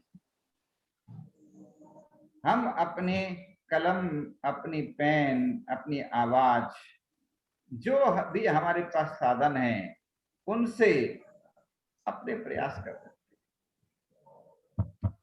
क्यों, मेरी बात आपको समझ में आ रही है? Yes sir. हमारा देश हम जैसे लोगों के प्रयासों से ही तो बना है। सब लोगों के, अनगिनत लोगों के इन छोटे छोटे प्रयासों से ही तो देश का निर्माण हुआ है। देश को बनाने वाले कोई एक व्यक्ति नहीं है। हमारे देश में इतनी जबरदस्त कल्चर है, इतनी जबरदस्त संस्कृति है, इतनी विशाल, इतनी अद्भुत सांस्कृतिक विरासत है। ये किसी एक व्यक्ति के बस की बात ही नहीं है, ये हम सब के सम्मिलित प्रयासों का नतीजा। और हमारे देश को आगे ले जाना, उसको डेवलप करना, उसको विकसित करना, उसको नई ऊंचाइयों पे ले जाना, ये भी हम सबके सम्मिलित प्रयासों का ही नतीजा हो। किसी एक व्यक्ति के बस की बात नहीं है, किसी एक व्यक्ति के ये कर भी नहीं सकता। हम सब अपने अपने स्तर पर काम कर रहे हैं। जो देश छोटे हैं वहां कम लोग हैं, कम लोग हैं तो जल्दी ही सबको समझाया जा सकता है, एक सूत्र में बांधा जा सकता है, और वो सब एक सुर में सोचते हैं। और आप देखिए, जापान जैसी इकोनॉमी बना देते हैं, सब एक साथ देश हित में सोचते हैं। और आप देखिए, तो भयंकर बम, न्यूक्लियर बम गिरने के बाद भी जापान तुरंत खड़ा हो गया। सब एक सुर में सोच रहे। लेकिन हमारा देश विविधता का देश है, multiple faith, multiple ideas, diversity बहुत ज्यादा है। हमारे देश की जनसंख्या बहुत ज्यादा है। इन सब कारणों से चैलेंजेस ज्यादा हैं। लेकिन अगर कोशिश करें, काश ऐसा हो जाए कि हर व्यक्ति इस देश के लिए सोचने लग जाए, काश ऐसा हो जाए, तो सोचिए ये देश कितनी तरक्की कर सकता है, कितनी जबरदस्त तरक्की कर सकता है। हम उस विरासत के मालिक हैं जो दुनिया में बेमिसाल है, अद्भुत है। आज भी अगर दुनिया के सबसे शानदार, कहीं पर भी सबसे शानदार चीजों की बात आती है, स्वास्थ्य, हेल्थ के लिए सबसे बढ़िया सिस्टम वो जो भारत के ऋषि मुनियों ने हजारों साल पहले डेवलप किए। भोजन, सबसे स्वस्थ, सबसे शानदार भोजन, सात्विक भोजन भारत में बना हुआ। कपड़े, सबसे शालीन भारत की। संगीत, भारत का सबसे शानदार, भारत का। कहीं पर भी कला, संस्कृति, प्राकृत्य, कोई भी चीज हो, वी आर अनकंपेरेबल। और इस विरासत को अगर हम लोग यूं ही जाने देंगे तो ये वही बात हुई कि किसी के पास में हीरे हैं, उसने हीरे तो एक किनारे रख दिए और ढूंढने लग गया इधर उधर पड़े हुए कंकड़ों। ये हम लोग कर रहे हैं, अपने हीरे तो किनारे रख दिए, इधर उधर कंकड़ों को ढूंढ रहे हैं कि कहीं कुछ मिल जाए। अरे तुम्हारे हीरे तो ऐसे ही खत्म हो जाएंगे, इन हीरों को तो टंटोलो। अभी हमारे पास में कई स्टूडेंट्स आए अपने अपने बिजनेस प्लान्स लेकर के, तो मैंने उनको सुना, युवा पीढ़ी आपकी तरफ बहुत जिम्मेदार, अद्भुत। एक बच्चा बोला मुझे कि भारत के गांव गांव में फैले हुए फोक आर्ट, लोक गीत, जैसे शादियों पर लोग गाने वाले गीत, किसी की शादी हो रही है तो गीत गाते हैं ना, वो, कि मैं इनको प्रॉपरली कलेक्ट करूंगा, इनका कॉपीराइट बनाऊंगा, इनको प्रॉपरली प्रिजर्व करूंगा, इनके ऊपर अपनी एक वेबसाइट बनाऊंगा, दुनिया भर में जिसको भी जरूरत होगी उसको ये प्रोडक्ट बेचूंगा। इनका कमाल है भी, बहुत अद्भुत आइडिया है। तुम्हारे प्रयासों से एक एक लोकगीत बच जाएगा, नहीं तो ये लोकगीत खत्म हो जाएंगे। अब तुम इस लोकगीत को बचा लोगे, एक एक धुन पर तुम 10-10 लाख रुपए कमा सकते, इतनी अद्भुत लोकगीत है यहाँ। लेकिन 20 साल बाद ये लोकगीत बचेंगे ही नहीं। उसने मुझे एक धुन सुनाई, बोला साहब ये लोक धुन है, देखिए अब इस लोक धुन को इवेंट मैनेजमेंट कंपनियों को अगर बेचूंगा इस तरह की लोक धुन, तो आप सोचिए मुझे कितना पेमेंट मिल सकता है। मैं इवेंट मैनेजमेंट कंपनियों के लिए इस प्रकार की लोक धुन बेच सकता हूं।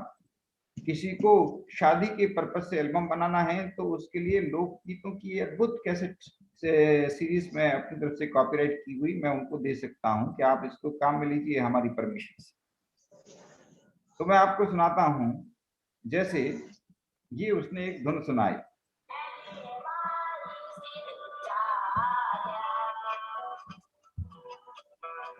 अब ये लोकगीत है,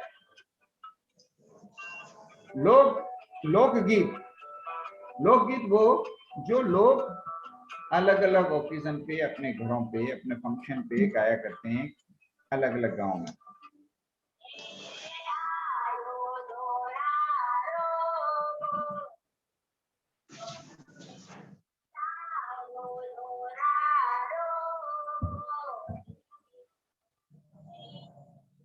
आपने भी सुना होगा।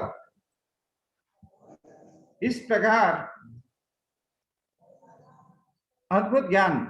एक अन्य विद्यार्थी आया, बोला मैं स्टार्टअप शुरू करूंगा, भारत की परंपरागत भोजन को वैज्ञानिक ढंग से एनालाइज करते हुए आधुनिक लोगों के लिए मेडिसिन प्लस फूड उसके रूप में प्रेजेंट करूंगा, जैसे मेथी के लड्डू। अब मेथी के लड्डू अगर उसको इम्यूनिटी बूस्टर मेडिसिन के रूप में प्रेजेंट करेंगे तो कमाल की चीज और अद्भुत टेस्ट। और ये कलाएं भारत के गांव के अंदर ही हैं, कमाल की बात। एक अन्य विद्यार्थी आया, उसने कहा मैं भारत के एथनिक वेयर्स, अलग अलग एथनिक वेयर्स परिधानों को बिल्कुल प्रॉपर ब्यूटी के साथ प्रेजेंट करूंगा और उस एथनिक वेयर के बेस पर मैं एक online ethnic wear presentation company बनाऊंगा। और भारत की, देखिए भारत के अंदर इतने तरह की तो भाषाएं हैं, इतनी तरह की परिधान हैं, इतने तरह के अलग अलग स्टाइल्स हैं, इतनी तरह के संगीत हैं। हर गांव में आपको अलग ढंग का लोकगीत मिल जाएगा, हर ओकेजन के लिए लोकगीत मिल जाएगा। अगर इनको प्रॉपरली प्रेजेंट किया जाए तो ये बहुत बड़ी विरासत है, ये पूरी दुनिया के लिए विरासत है।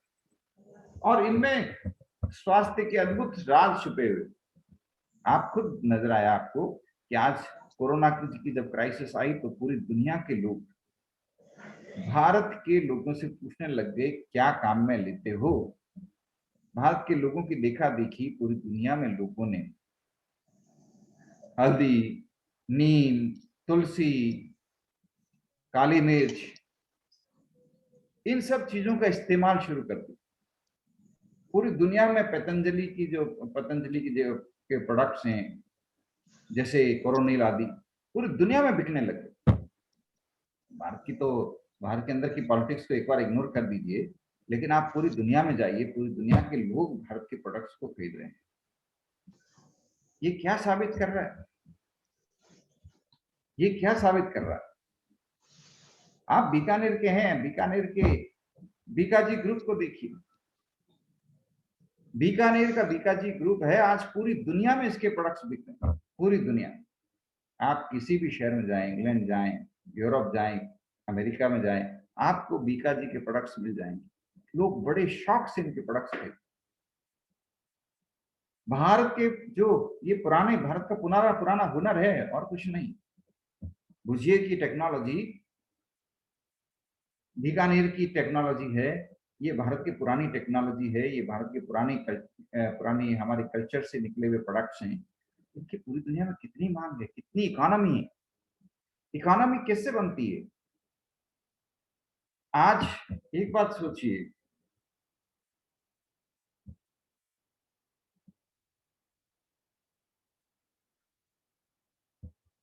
आने वाला समय नॉलेज इकोनॉमी का होगा। क्या मैं गलत हूं? मानते हैं आप ये बात? आने वाला समय Yes, knowledge sir. Knowledge economy मतलब जिस देश के पास में ज्यादा पेटेंट है, ज्यादा टेक्नोलॉजी है, ज्यादा कॉपीराइट्स हैं, ज्यादा ट्रेडमार्क्स है, ज्यादा ज्ञान है, उसकी उतनी ही ज्यादा कीमत, उसकी उतनी ही ज्यादा वैल्यू। तो क्या हम अपने इस विरासत के बेस पर नॉलेज इकोनॉमी नहीं बन सकते? हमारे पास तो अद्भुत विरासत है, हजारों सालों का ज्ञान इकट्ठा किया हुआ है, जिसको हमने अभी तक इग्नोर किया हुआ है।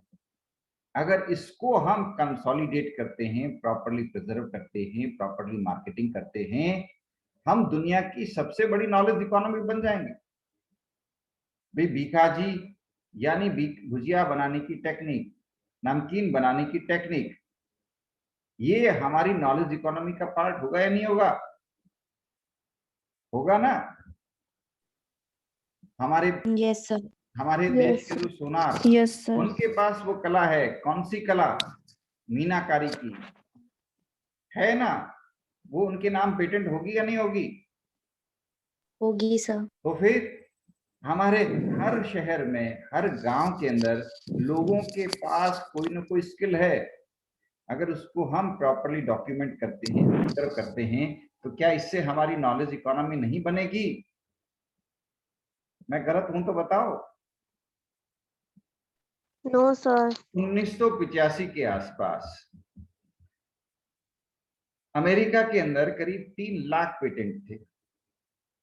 हमारे देश में नहीं के बराबर, बहुत कम पेटेंट। हमको लगता था कि पेटेंट बहुत मुश्किल काम है, हम लोग पेटेंट नहीं बना सकते। उसी वक्त हमारे प्रोफेसर थे IIM अहमदाबाद में, अनिल गुप्ता जी। उन्होंने भारत के किसानों की जो टेक्निक्स थी उसको नोट किया, पूछ के, और उसको वर्ल्ड एग्रीकल्चरल कॉन्फ्रेंस में प्रेजेंट किया। और सारी दुनिया के वैज्ञानिक चकित रह गए कि कितनी अद्भुत टेक्नोलॉजी है आपके पास, इसको पेटेंट क्यों नहीं कराते? उन्होंने अनिल गुप्ता जी को पीयू अवार्ड दिया। अनिल गुप्ता जी को उस वक्त काफी बड़ी राशि मिली, जिसके इस्तेमाल से उन्होंने वो जितने भी आविष्कार थे वो किसानों के नाम पेटेंट कराए। फिर भारत के हुनर वाले लोग जैसे सोनार, लोहार, मैकेनिक्स, इनके हुनर को पेटेंट कराना शुरू कर दिया। आप ताज्जुब करेंगे, अगले 10-15 सालों में उन्होंने 1 लाख से ऊपर पेटेंट करवा दिए। ये पेटेंट किसके नाम से है?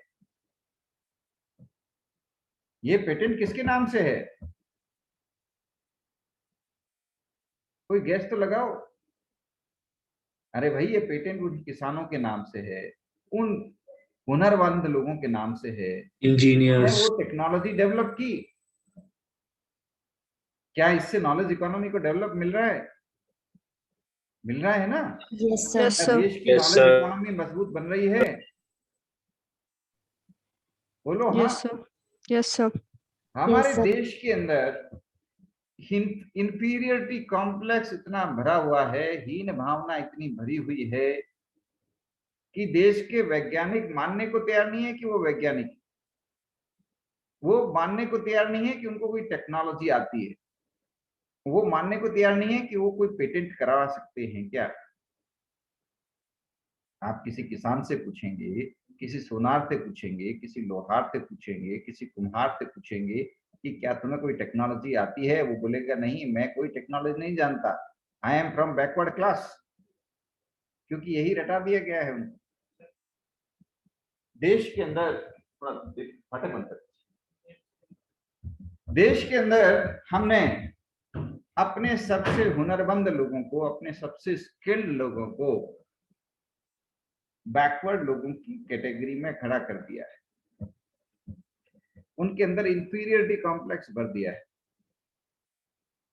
उस इंफीरियरिटी कॉम्प्लेक्स के कारण वो लोग अपनी एंटरप्रेन्योरल स्किल्स को, अपनी एंटरप्रेन्योरल कॉम्पिटेंसीज को भूल गए। एंटरप्रेन्योरशिप क्या होता है? Entrepreneurship is 99% confidence, rest all your innovativeness, capabilities, competencies, skills, scientific temper, ये सब चीजें। और सबसे ज्यादा जरूरी क्या है? कॉन्फिडेंस। जब कॉन्फिडेंस ही नहीं बचेगा तो एंटरप्रेन्योर कहां से बनेगा? कॉन्फिडेंस तो पहली रिक्वायरमेंट है एंटरप्रेन्योर बनने के लिए। आत्मविश्वास। आज पूरी दुनिया के मनोवैज्ञानिक कह रहे हैं कि बच्चों को उनकी मातृभाषा में पढ़ाई कराओ, जिससे वो इनोवेटिव बने, कॉन्फिडेंस बने, लर्निंग कैपेबिलिटीज बने और वो जबरदस्त व्यक्ति बन सके। आप देखिए गुजरात में एंटरप्रेन्योर्स बन के आ रहे हैं।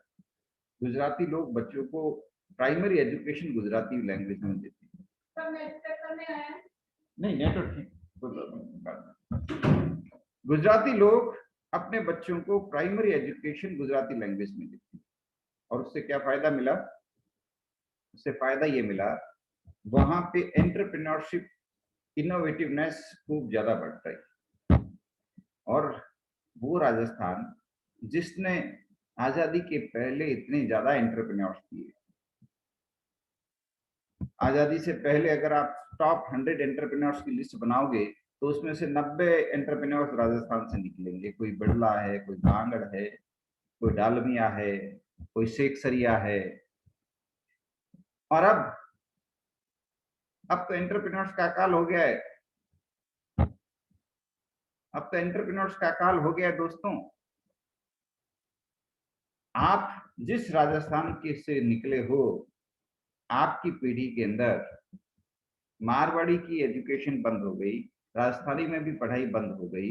आप सब लोगों ने इंग्लिश मीडियम की स्कूलों से पढ़ाई की होगी और उस इंग्लिश मीडियम की पढ़ाई के कारण डेफिनेटली आपके अंदर का जो कॉन्फिडेंस है, आपके अंदर का एंटरप्रेन्योर स्पिरिट है, इनोवेटिवनेस है, वो दब गया होगा। अब इस साइकिल को रिवर्स करने का कोई माध्यम नहीं है, कोई तरीका नहीं है, क्योंकि जो आपकी पीढ़ी निकल करके आई है वो ये मान के चल रही है कि अगर बच्चों को डेवलप करना है तो उसको अंग्रेजी में ही पढ़ाना है, बचपन से ही उनको अंग्रेजी में सिखाना है। मनोवैज्ञानिक कहते हैं मातृभाषा में बच्चा पढ़ेगा, उसका कॉन्फिडेंस बढ़ेगा। आप कहते हैं मनोवैज्ञानिक गया भाड़ में, उसको अंग्रेजी सिखाएंगे बचपन से ताकि फराटेदार अंग्रेजी बोलेगा, मल्टीनेशनल कंपनी में नौकरी करेगा, अमेरिका जाएगा, खूब तरक्की करेगा। मनोवैज्ञानिक कहते हैं आप उल्टा सोच रहे हैं। आप बच्चे की इनोवेटिव कैपेबिलिटी बनाएंगे, वो 10 एमएनसी खुद बना देगा। अगर वो इनोवेटिव होगा, कॉन्फिडेंस होगा उसके अंदर साइंटिफिक टेम्पर होगा, क्रिएटिविटी होगी उसके अंदर, वो खुद एक एमएनसी बना देगा, मल्टीनेशनल कंपनी बना देगा। पूरी दुनिया के लोग यहाँ आएंगे आपके आगे पीछे। लेकिन आपको ये लगता है नहीं, हमें तो अपने बच्चे को बड़ा करके किसी तरह, अगर वो सरकारी बाबू बन जाए, गवर्नमेंट में जॉब लग जाए, सरकारी चौकीदार लग जाए, पियोन लग जाए, सरकारी नौकरी लग जाए, बस लाइफ बन जाए। ये नई सोच है और ये सोच बहुत ज्यादा फैली हुई है। अब ये सोच कहां तक सही है ये आप लोगों को सोचना, ये आप लोगों को तय करना है। एनालाइज करिए, विश्लेषण करिए, डेटा निकालिए, उन लोगों को देखिए। ये मजाक की बात नहीं है। जितने अंगूठा छाप लोग हैं वो सफल एंटरप्रेन्योर बन रहे हैं। वो सफल एंटरप्रेन्योर बन रहे हैं क्योंकि वो कभी इंग्लिश मीडियम स्कूल में गए ही नहीं, कभी स्कूल ही नहीं गए। तो उन्हें प्रताड़ना क्या होती है, इंफीरियरिटी क्या होती है, दिमाग में कभी आए ही नहीं। खेतों में खेले, माँ बाप ने खूब प्यार दिया, दादा दादी ने खूब प्यार दिया, पढ़ेगा लिखेगा कोई चिंता नहीं है बेटा, खूब तरक्की करेगा, इतना निश्चित है। वो लोग इतने कॉन्फिडेंस से बिजनेस कर लेते हैं कि आप ताज्जुब करेंगे। और वो लाडले जिनको माँ बाप बड़े लाड से प्यार से इंग्लिश मीडियम स्कूल में भेजते हैं, कॉन्वेंट पढ़ेगा मेरा बेटा, कॉन्वेंट पढ़ेगा, वो पढ़ते ही अमेरिका चले जाते हैं बहुराष्ट्रीय कंपनियों में नौकरी करने के लिए, और फिर भारत आने के सोचते ही नहीं। देश को ज्यादा योगदान कौन दे रहे हैं? देश की तरक्की में ज्यादा योगदान कौन दे रहे हैं? अरे कोई तो बताओ, हमारे देश की तरक्की में योगदान ज्यादा कौन दे रहे हैं? यूथ। वो लोग दे रहे हैं जो अमेरिका चले गए, या वो लोग जो भारत में रह रहे हैं? जो यहाँ रहकर काम कर रहे हैं। तो यहाँ रह तो इंडिया में है। गांव में रह करके काम कर रहे हैं, जो गांव में एंटरप्रेन्योरशिप क्रिएट कर रहे हैं, वो ज्यादा देश की तरक्की में योगदान देते हैं। बिल्कुल सही कहा। हालांकि विदेशी लोग भी देते हैं, वो वहां से कभी कभी थोड़ी बहुत सेविंग भारत भेजते हैं, जिसे हम एनआरआई रिपैट्रिएशन बोलते हैं। लेकिन ज्यादा योगदान कौन दे रहे हैं देश की तरक्की? वो लोग जो भारत में ही एंटरप्रेन्योरशिप को क्रिएट कर रहे हैं, है ना। आज वो कौन सा देश है जिससे सबसे ज्यादा नॉन रेजिडेंट्स निकल रहे हैं? भारत। वो इंडिया। कौन सा देश है जिससे सबसे ज्यादा इंजीनियर, साइंटिस्ट, टेक्नोलॉजिस्ट देश छोड़ के जा रहे हैं? इंडिया है। भारत। क्यों? हर आईआईटीएन से पूछो तुम्हारा सपना क्या है, वो बोलेगा अमेरिका में नौकरी करना। मैं गलत कह रहा हूं क्या? No sir. तो नहीं फिर सर। देश की तरक्की नो कैसे सर। होगी? No sir. तो फिर देश की तरक्की कैसे होगी? अपनी सोच बदलनी होगी सर। हाँ, ये बात तुमने बड़ी शानदार कही। और उसके लिए आप लोगों को चिंतन करना है, सोचना है, डिबेट करनी है, डिस्कशन करनी है। सर कोई सब ये कहते हैं ना कि बाहर जाके अच्छा है, जैसे अगर आपको एंटरप्रेन्योरशिप भी करनी है तो अगर आप छोटे शहर से हो तो सब कहेंगे कि दिल्ली बॉम्बे चले जाओ, बैंगलोर चले जाओ। सर इसका क्या सॉल्यूशन है? आप अपने ही शहर, अपने ही गांव, अपने ही जिले जहां पर आपको, उसके डेवलपमेंट के लिए कुछ क्यों नहीं कंट्रीब्यूट करने की सोचते? कुछ ना कुछ तो उसके डेवलपमेंट के लिए कंट्रीब्यूट कर ही सकते। सोच के देखो, अपने रीजन, अपने क्षेत्र, अपने गांव, अपने शहर, उसके डेवलपमेंट के लिए आप कुछ ना कुछ तो कंट्रीब्यूट कर ही सकते हो। भले छोटा कंट्रीब्यूशन हो, यू कैन स्टार्ट। बहुत स्कोप है, बहुत संभावना है। हम में से हर व्यक्ति अपने अपने क्षेत्र के विकास के लिए बहुत कुछ कंट्रीब्यूट कर सकते हैं। ऐसे क्षेत्रों में भी कंट्रीब्यूट कर सकते हैं जहां पर कुछ भी स्कोप नहीं है, क्योंकि अगर हम चाहें, there is a huge scope. मैं तो सलाम करूंगा मेरे दोस्त निर्मल बरड़िया, बीकानेर में रहते हैं। निर्मल बरड़िया मेरे क्लासमेट हैं, बचपन से दोस्त हैं मेरे। बीकानेर में रहते हुए उन्होंने सोचा कि बीकानेर में क्या चीज किया जाए, कैसे किया जाए। तो एक संकल्प लिया कि बीकानेर के अंदर पहले बहुत सारी खेजड़ी के पेड़ हुआ करते थे, वो सब उजड़ गए। सरकार ने कीकर लगवा दिए। कीकर पेड़ कोई काम का नहीं है, न कीकर का फल काम आता है, न पत्ती काम आती है, न जड़ काम आती है, न तने काम आते हैं। जबकि खेजड़ी बहुत काम की चीज, पर्यावरण के लिए भी बहुत बढ़िया। खेजड़ी से सांगरी मिलती है, उसकी आप सब्जी बना सकते हैं। खेजड़ी स्वास्थ्य के लिए भी है, पत्तियां भी काम की है। तो और खेजड़ी बिना पानी के उग जाती है। तो क्या करें, उन्होंने खेजड़ी के पेड़ लगाने का काम शुरू किया। उन्होंने लिया 1 करोड़ खेजड़ी के पेड़ लगाए और लग गए इस काम। बहुत खेजड़ी के पेड़ लगाए। अब खेजड़ी के पेड़ लगवाए तो बाद में लगा कि खेजड़ी का पेड़ अकेला अच्छा नहीं है। यहाँ तो रेगिस्तान में जितने भी पहले पेड़ पत्तियां हुआ करती थी, वो सब अद्भुत थी, वो सब उजड़ गई। अब उनमें सब में एक से एक जबरदस्त मेडिकल प्रॉपर्टीज थी, वो सब हमने उजाड़ दी। जैसे कंचनार, कंचनार लगवाओ, कंचनार की पत्तियों के जूस से किसी का भी कैंसर मिट जाए, अद्भुत चीज है। जैसे शंखपुष्पी, बच्चों को शंखपुष्पी का जूस पिलाओ, उनकी मेमोरी इतनी तेज हो जाए कि आप जैसे चार्टर्ड अकाउंटेंट बन जाए। तो गली गली घर घर शंखपुष्पी लगवाओ ना। सरकार ने तो इसके बारे में कभी सोचा ही नहीं। तो हमारे निर्मल बरड़िया जी ने यही मिशन ले लिया ये भारत की जो अद्भुत धरोहर है, जो उजड़ रही है, उनको वापस लगा। मैं भी उनके साथ जुड़ा हुआ हूं, बड़ा आनंद आता है उनके साथ। मैं भी अपने बच्चों को, स्टूडेंट्स को जो भी मिलता है उसको पकड़ के ले जाता हूँ, कुछ पेड़ लगवाते उनके हाथों से। अरे 10 पेड़ लगाएंगे, एक पेड़ भी खड़ा हो गया, कितना आनंद मिलेगा जब 10 साल बाद हम देखेंगे अरे ये पेड़ मेरा लगाया हुआ, कितनी खुशी मिलेगी, कितना कितना आनंददायक होगा उस पेड़ की छाया के नीचे बैठना जो पेड़ मेरे हाथ से लगाया।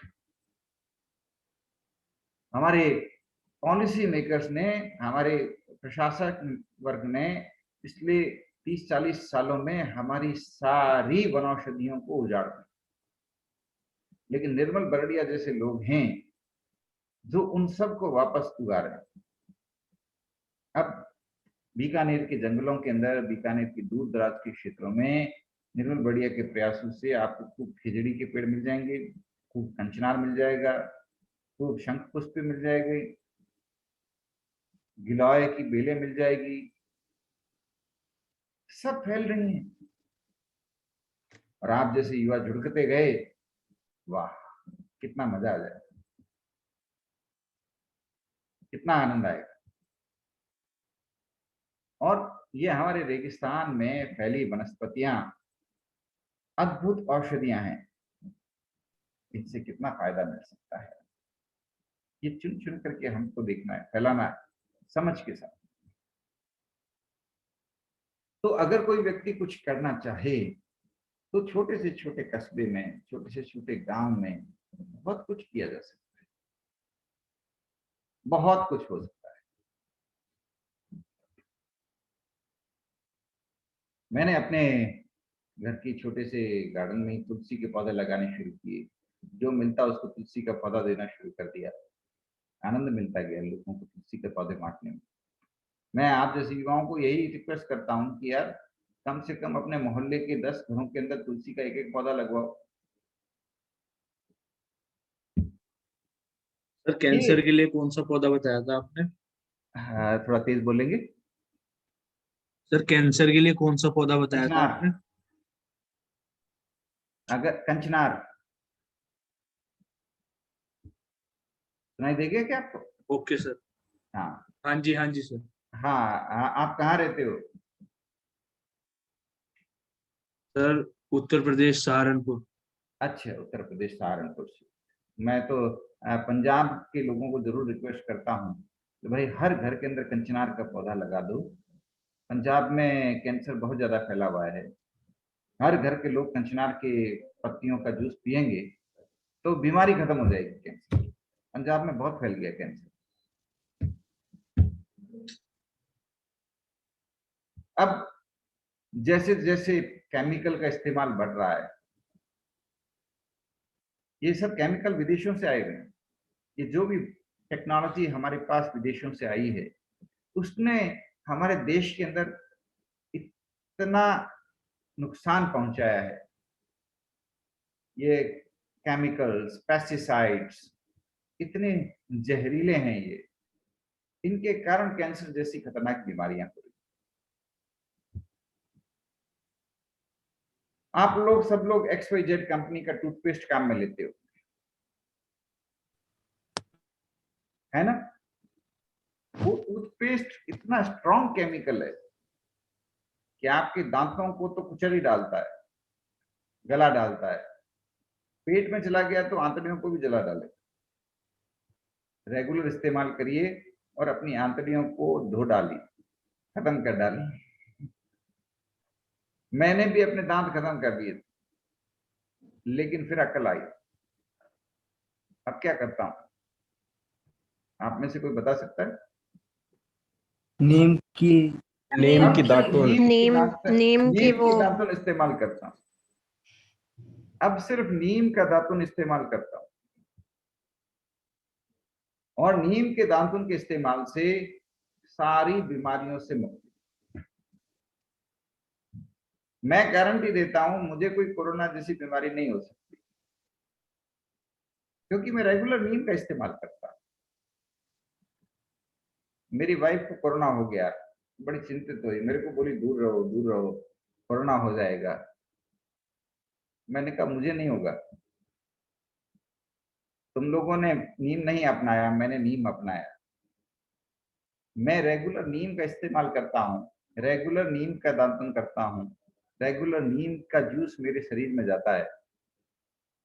जब नीम का जूस शरीर में जाएगा, अपने आप शरीर में कोई बैक्टीरिया, कोई वायरस बचेगा ही नहीं। मुझे नहीं हुआ कोरोना। मैं अपनी वाइफ को लेकर के साथ में हॉस्पिटल जाता था, वो डरती रहती थी, दूर दूर रहती थी, और मैं उसको कहता था कोई चिंता की जरूरत नहीं। ये बात मैं आपको क्यों बता रहा हूं? ऐसी सैकड़ों बातें हैं बताने के लिए। ये इसलिए बता रहा हूं क्योंकि ये बातें आपको स्कूल सिस्टम ने नहीं बताई, कॉलेज सिस्टम ने नहीं बताई। बाप दादाजी ने सुनाई होगी, लेकिन आपने कान बंद कर लिए। आपके दादाजी परदादाजी ने ये बातें बताई होगी, लेकिन आपने कान बंद कर लिए होंगे, और स्कूल कॉलेज ने आपको ये बातें नहीं बताई, इसलिए मैं आपको ये बातें बता रहा हूं। ये वह हमारी विरासत है जिसे हमने ठुकरा दी। मैं गलत बोल रहा हूं तो बोलो। ये वो विरासत है जिसे हमने ठुकरा दी।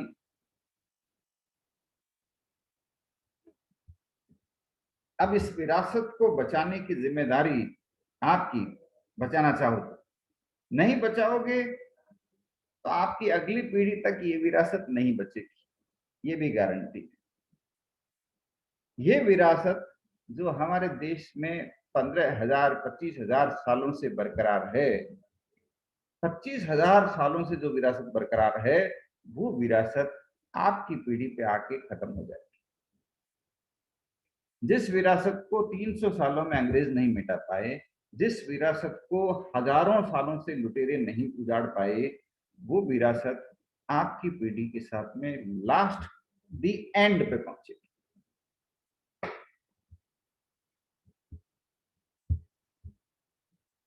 मैं कुछ गलत कह रहा हूं क्या? No sir. नहीं सर। नो सर, बिल्कुल No, सही sir. कह। तो आपने कुछ बताया नहीं कि आपको मेरी कौन सी बात गलत लगी, कौन सी नहीं लगी।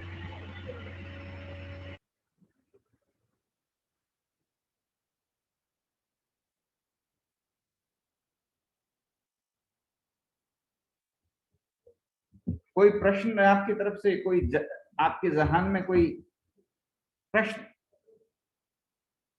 कि ऐसा क्यों है?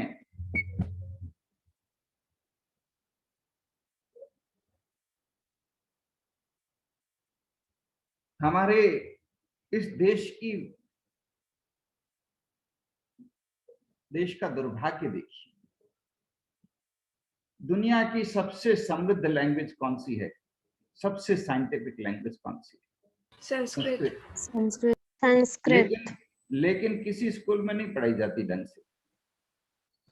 लेकिन जर्मनी और स्विट्जरलैंड जाएंगे, वहां पढ़ाई होती, वहां के बच्चे पढ़ते। देश की सबसे बढ़िया फिटनेस ट्रेनिंग कौन सी है? योगा। Yoga. लेकिन किसी स्कूल में नहीं सिखाते भारत में। अब विदेशों में हर स्कूल में सिखाते हैं, भारत में नहीं सिखाते। सबसे अद्भुत स्वर कौन सा है जो आपकी आवाज को भी मधुर बनाता है, आपकी कंसंट्रेशन बढ़ाता है? ओम। ओम। लेकिन ओमकार किसी स्कूल में नहीं सिखाते, लेकिन अब पूरी दुनिया में सिखाते हैं, भारत को छोड़। ये हमारे देश की जो अद्भुत विरासत है, 15,000 25,000 सालों पुरानी जो विरासत है, उसको हम लोग अपने ही पांव तले कुचल डालेंगे।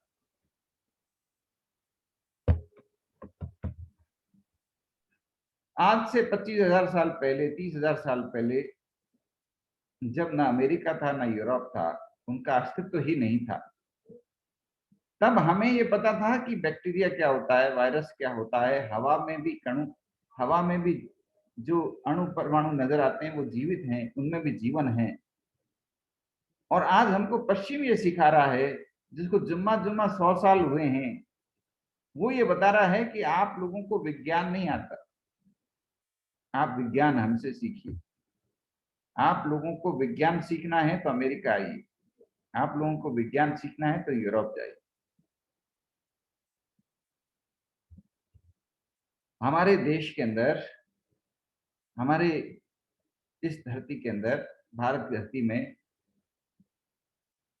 हर शहर के अंदर अद्भुत भाषाएं, अद्भुत संस्कृतियां। तमिल भाषा इतनी समृद्ध, इतनी सुदृढ़। राजस्थान में आएंगे तो राजस्थानी इतनी समृद्ध, गुजरात में जाएंगे तो गुजराती इतनी समृद्ध। हर वनस्पति के लिए अलग शब्द, हर प्राणी के लिए अलग शब्द, अद्भुत, एक्यूरेट। आप बोलोगे तो उस प्राणी का भाव उत्पन्न होगा। जैसे मेंढक के लिए शब्द है, राजस्थानी शब्द है डेडरिया। सुना है आपने किसी ने? No sir. आप में से कोई रिपीट बीकानेर करो से है? सर, करो। मेंढक को क्या कहते हैं राजस्थान में? डेडरिया। नहीं सुना सर। अब डेडरिया बोलते ही है मन में सर। फीलिंग आएगी अपने आप मेंढक वाली, उछलते कूदते मेंढक। शब्द का देखिए आप, इतने अद्भुत शब्द, हर शब्द इतना मजबूत है। आप फ्रॉग बोलिए, वो बात नहीं मिलेगी। आप डेडरिया बोलिए, वो उछलते कूदते मेंढक जैसी आवाज ही आपके मुंह से निकलेगी। इतनी जबरदस्त वैज्ञानिकता है आपकी भाषा। आप में से कितने लोग हैं बीकानेर से? प्रेक्षा कोचर, हैं? गौतम सतेड़। प्रेक्षा प्रियंका कोचर। सेठिया। बीकानेर से कितने हो? 5, 10 हो, 50 हो, कितने हो? हाँ, काफी लोगों ने हाथ खड़े कर दिए। खिल करनानी। बहुत बढ़िया है। प्रियंका सेठिया, हिमानी गहलोत। अच्छा, अब मैं आपसे पूछता हूँ, आप लोगों से 4 प्रश्न पूछता हूँ। बताइए, बीकानेर में आप में से कितने लोगों ने, बीकानेर में आप में से कितने लोगों ने टेस्सी तोरी म्यूजियम देखा है? सर आपने बोला था लास्ट क्लास Last में वो time- जाएंगे अभी वहाँ पे। हाँ Yes, सर। sir. आपने तो एक बार देख के तो आइए भाई। सर अभी ओपी थी ना, वो बंद हो जाता है बिल्कुल। हाँ, ओपी का टाइमिंग और वो म्यूजियम का टाइमिंग सेम रहता है ना, तो जा नहीं सकते अभी, ओपी के बाद जाएंगे। अच्छा, एक बार देख के आइए। जी सर। आप लोगों में से कितने लोगों ने बीकानेर की अजीत फाउंडेशन लाइब्रेरी देखी है? अजीत फाउंडेशन लाइब्रेरी अभी तो कोरोना टाइम के कारण बंद हो गई। अब अजीत फाउंडेशन की मोबाइल लाइब्रेरी चालू होगी। पहले तांगा लाइब्रेरी चलती थी। पूरे भारत में एकमात्र, पूरी दुनिया में एकमात्र ऐसी लाइब्रेरी जो तांगे पे चलती थी। पूरी दुनिया में एकमात्र ऐसी लाइब्रेरी जो तांगे पे चलती थी। अब वो वापस चालू होगी, तो आप जरूर देखने जाइएगा। एक बार टीवी पे उस पर डॉक्यूमेंट्री प्रोग्राम आया था कि तांगे के ऊपर चलती लाइब्रेरी, और तब बताया गया था कि ये वो शहर है जहां पर कभी हर मोहल्ले में पुस्तकालय होते थे, पाटे होते थे, जहां पर लोग किताबें रख के बैठते थे और चर्चा करते थे। अद्भुत शहर। इस अद्भुत शहर की वो खासियतें जो 100 साल पहले लुप्त हो गई, 50 साल पहले लुप्त हो गई, उनको फिर से जिंदा करने की कोशिश है अजीत फाउंडेशन। अजीत फाउंडेशन एक वापस चलती फिरती लाइब्रेरी शुरू कर रहा है बीकानेर। तो कभी आपको मौका मिले तो वो जरूर देखने जाइए। अच्छा, आप में से कितने लोगों ने ऊंटनी के दूध से बने हुए पेड़े खाए हैं बीकानेर? सर क्या रिपीट करना? ऊंटनी के दूध से बने हुए पेड़े। सर आइसक्रीम और भी तो मिलती है। हाँ, अच्छा, आइसक्रीम। आइसक्रीम यहाँ पर वो है ना, कैमल फार्म। बीकानेर में Camel camel Farm। Research centre है। क्या? हाँ Yes, camel sir. Research Yes, centre sir. में कभी जाइए, ज्वेलरी वगैरह वहां पर वो प्रोवाइड करवाता। एक बार विजिट करके आइए। सर कीवी है वो तो। आप में सर, से कीवी कितने है लोगों वो। ने ऊंट की खाल के ऊपर बनी हुई पुस्ता कलाकारी देखी? देखिए आनंद सर। की है देखी हुई है सर, सर। कलाकारी वो तो देखिए। देखिए सर। अब वो पूरी दुनिया में एक्सपोर्ट होती है। बहुत डिमांड है उसकी विदेशों में, बहुत डिमांड है। जरूर देखिएगा। आप में से कितनों ने बीकानेर की अद्भुत मिनिएचर पेंटिंग देखी? देखिए सर। बीकानेर के अनेक पेंटर्स हैं पुराने जमाने की कला के। ये बहुत पुरानी कला है बीकानेर की, मिनिएचर पेंटिंग। कभी मौका मिले तो महावीर स्वामी की पेंटिंग्स देखिए। अब उनकी महावीर स्वामी की पेंटिंग्स हैं, जर्मनी अनेक देशों के अंदर जाती है, विदेशों में। लोग दीवाने हैं हमारी इस अद्भुत कला की। सर हमारी नॉलेज इकोनॉमी है। सर राजस्थान और गुजरात में जैन मंदिर जितने भी है उनमें सब में मिनिएचर किए हुए हाँ हैं, सर, बहुत अच्छे अच्छे किए हुए हैं। हाँ बिल्कुल वो बिल्कुल, बहुत आपको सुंदर छतों भी पर है। नजर आएंगे। छत देखेंगे ना हर मंदिर में, तो उसमें वो और माइन्यूट। बीकानेर में भांडासर मंदिर में बहुत ही हाँ, सुंदर है वो। ये भांडासर जी के मंदिर के बारे में आपको एक खासियत बताऊं, ये पूरा मंदिर घी में बना हुआ है। घी की नींव दी हुई है उसमें। दुनिया में एकमात्र ऐसा बिल्डिंग जो घी में बना हुआ है, जिसकी जो है नींव में पानी की जगह घी का इस्तेमाल हुआ है। आज भी गर्मी में आप जाएंगे, दीवारों से आपको घी की चिकनाई नजर आएगी। कौन सा मंदिर सर? आप जरूर देख के भांडासर जी। आइएगा, गर्मी के टाइम जाइएगा। सर उस मंदिर का क्या नाम था? भांडासर। अच्छा। भांडा शाह नाम का एक व्यक्ति था जिसने बीकानेर बनने से पहले ये मंदिर शुरू किया। जब बीकानेर की नींव ही नहीं पड़ी थी, उससे पहले वो मंदिर बनाना शुरू किया था। आप सोचिए तब कितना मुश्किल काम था।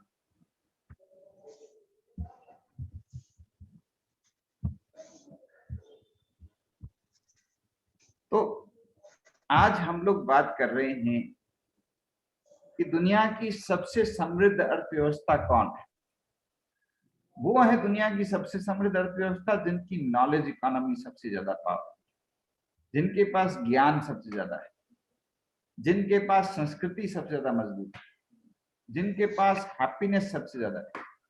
हैप्पीनेस यानी खुशहाली।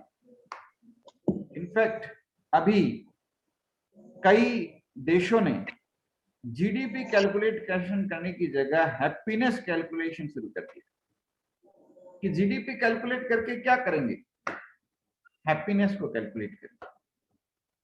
अगर खुशहाली बढ़ेगी, हैप्पीनेस बढ़ेगी, तो देश अपने आप तरक्की करेगा। हर व्यक्ति की खुशहाली। अब खुशहाली को कैसे मापें, तो उन्होंने इंडेक्स बनाए कि खुशहाली नापना है। आप देखिए लोगों के पास में शिक्षा है, स्वास्थ्य है, स्किल्स है, हुनर है, रोजगार है, कॉन्फिडेंस है, हाँ, जो जरूरत की चीजें हैं वो सबको मिल जाती है। खुशहाली की बात होती है। आपको नजर आएगा बीकानेर के अंदर छोटे से छोटे गलियों में भी आप जाएंगे, भले ही लोग मिडिल क्लास में रहें, भले ही लोग लोअर क्लास के हों आज की क्लासिफिकेशन के अनुसार, लेकिन वो बड़े खुश नजर आएंगे। उनको आनंद, उनको जीवन का आनंद लेना आता है, बड़े आनंद से जीवन को एंजॉय करते हुए जीते। अलग अलग मौसम के अनुसार अलग अलग व्यंजन बनाएंगे, अलग अलग व्यंजन खाएंगे, हर मौसम के अलग व्यंजन खाएंगे, हर एक व्यक्ति के साथ में प्रेम से हंस मिलकर के बात करेंगे। ये नॉलेज इकोनॉमी, ये खुशहाली की इकोनॉमी, हैप्पीनेस इंडेक्स। हमारा पड़ोसी मुल्क है भूटान। पूरी दुनिया में एक कमाल का काम किया है भूटान ने। बोलो क्या? क्या सर? पूरी दुनिया में अकेला देश है भूटान जो जीडीपी नहीं कैलकुलेट करता, वो हैप्पीनेस ही कैलकुलेट करता है शुरू से। आज उसके देखा देखी पूरी दुनिया में हैप्पीनेस को कैलकुलेट किया जाने लग गया है। तो भूटान सिर्फ हैप्पीनेस को कैलकुलेट करता है। हैप्पीनेस को कैसे कैलकुलेट करते हैं, यही बातें जो मैंने आपके सामने अभी चर्चा की। तो भूटान हमसे आगे है इस मामले में, लेकिन है तो इसी, हम भी उसी बेल्ट के। हम लोग भी हैप्पीनेस को बढ़ावा दें, खुशहाली को बढ़ावा दें। पश्चिमी टेक्नोलॉजी से जो विनाश हो रहा है, उस विनाश के ऊपर लगाम लगाएं। ऐसे प्रोडक्ट्स काम में लें जो हमारे देश के अंदर हजारों सालों की संस्कृति के आधार पर आधारित है। जैसे फ्रिज की बजाय अगर मटकी से काम चले तो मटकी से काम चलाइए। फार बेटर है। गर्मी में ठंडा पानी भी होगा, स्वास्थ्य के लिए भी अनुकूल होगा। अगर फ्रिज की जगह मटकी से काम चला सके, दी बेस्ट। आप मटकी खरीदेंगे, कुम्हारों के घर चालू रहेंगे, नहीं तो वो उजड़ जाएंगे। वो लोग बैकवर्ड इसलिए हो रहे हैं क्योंकि आप उनके प्रोडक्ट्स नहीं खरीद रहे, आप मटकियां नहीं खरीद रहे, आप रेफ्रिजरेटर खरीद रहे हैं। आप मटकियां खरीदेंगे, वो लोग बैकवर्ड नहीं बनेंगे।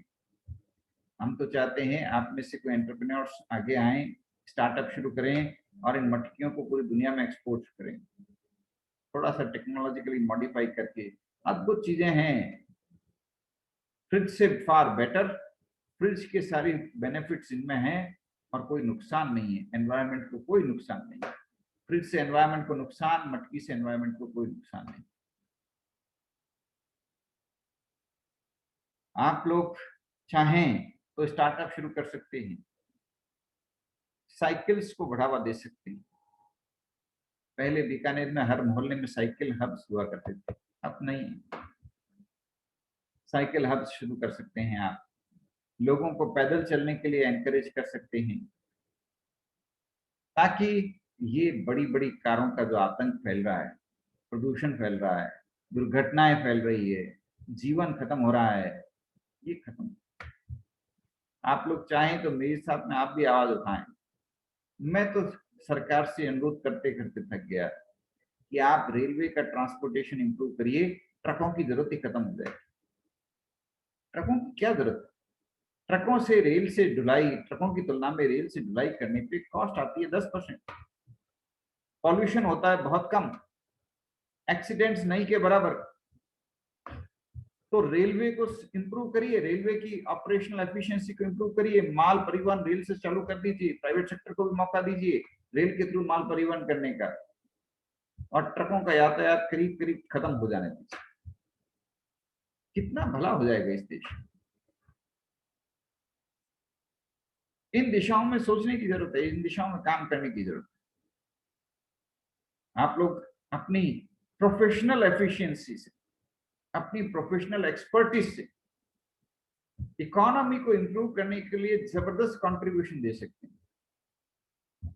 अगर मौका मिले तो आप लोग नीति आयोग में ज्वाइन करिए, वहां के फेलो बनिए, नीति आयोग की वेबसाइट पे जाइए, वहां रिक्रूटमेंट या उनके फेलोशिप्स को अप्लाई करिए और देश की योजना निर्माण में थोड़ी योगदान दीजिए। सारे विदेशी लोग आ रहे हैं योजना बनाने वाले, मैं चाहता हूं जमीन से जुड़े हुए लोग कुछ आए नीतियां बनाने के लिए। देश की पॉलिसीज वो लोग बनाएं जो इस जमीन से जुड़े हुए हैं, इस देश की मिट्टी से जुड़े हुए हैं। काश मेरी आवाज आप लोगों तक पहुंचे और आप लोगों में से कोई व्यक्ति देश का अगला नीति आयोग का वाइस चेयरमैन बन जाए, मजा आ जाए। आप लोग कर सकते हैं, अगर आप चाहें इस देश की नीतियों को बदल सकते हैं।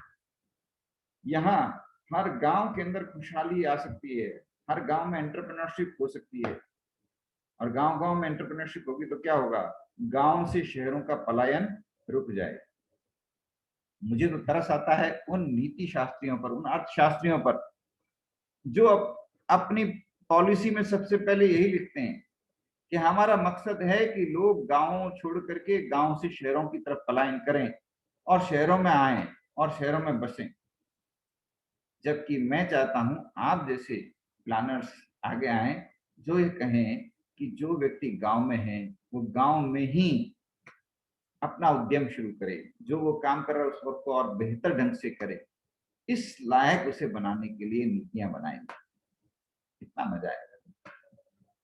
जो व्यक्ति गांव में है, जो व्यक्ति छोटे शहरों में है, वो अपने ही छोटे शहर में रहते हुए और बेहतर काम कर सके, ज्यादा कमा सके, ज्यादा आनंद से जी सके, ज्यादा उल्लास से जी सके, अपनी लाइफ को भी एंजॉय कर सके और अपनी सांस्कृतिक विरासत को भी एंजॉय कर सके, कल्चर हेरिटेज उसको भी एंजॉय कर सके। ऐसी योजनाएं बनाएं, ये आप कर सकेंगे। इसीलिए तो मैं आपसे इतनी सारी बात कर रहा हूं। तो मौका मिले तो इन सब चीजों के ऊपर आप चर्चा करें, सोचें। उम्मीद है आप लोगों से फिर मौका मिलेंगे आप लोगों से रूबरू होंगे, बातचीत करेंगे, इसी तरह सवाल जवाब चलेंगे, मजा आएगा। अगली बार मैं आप लोगों को ज्यादा सुनूंगा। आपके किसी के कोई प्रश्न है? कुछ लोग हाथ खड़ा कर रहे हैं, आपका स्वागत है, आपके प्रश्न पूछिए। कौशल्या, आपका प्रश्न क्या है? सर आपके इतने अच्छे विचार हैं तो आपको तो फेमस स्पीकर होना चाहिए। मेरे मैं तो विचार, फैन बन गई आपकी। मैं फेमस स्पीकर बन जाऊंगा। किसी दिन आप तरक्की करेंगे और नीति आयोग के वाइस चेयरमैन बनेंगे तो आप मीडिया को बताएंगे कि मुझे टीके जैन ने इंस्पायर किया, उसकी बात मुझे अच्छी लगी, उस दिन मैं फेमस बन जाऊंगा। फेमस व्यक्ति अपने कामों से नहीं, हम जैसे प्रोफेसर अपने स्टूडेंट से फेमस बनते है ना। अब मेरे स्टूडेंट्स कोई बहुत आउटस्टैंडिंग काम करेंगे तो मैं अपने आप फेमस बन जाऊं, है ना।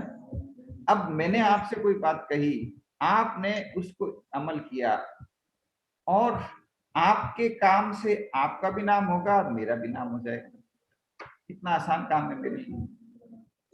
ओके सर, निखिल, आप कुछ अमल कह रहे जरूर हैं? करेंगे।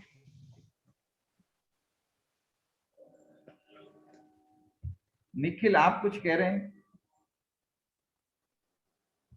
यस, निखिल करनानी। निखिल करनानी, आपका हाथ खड़ा है।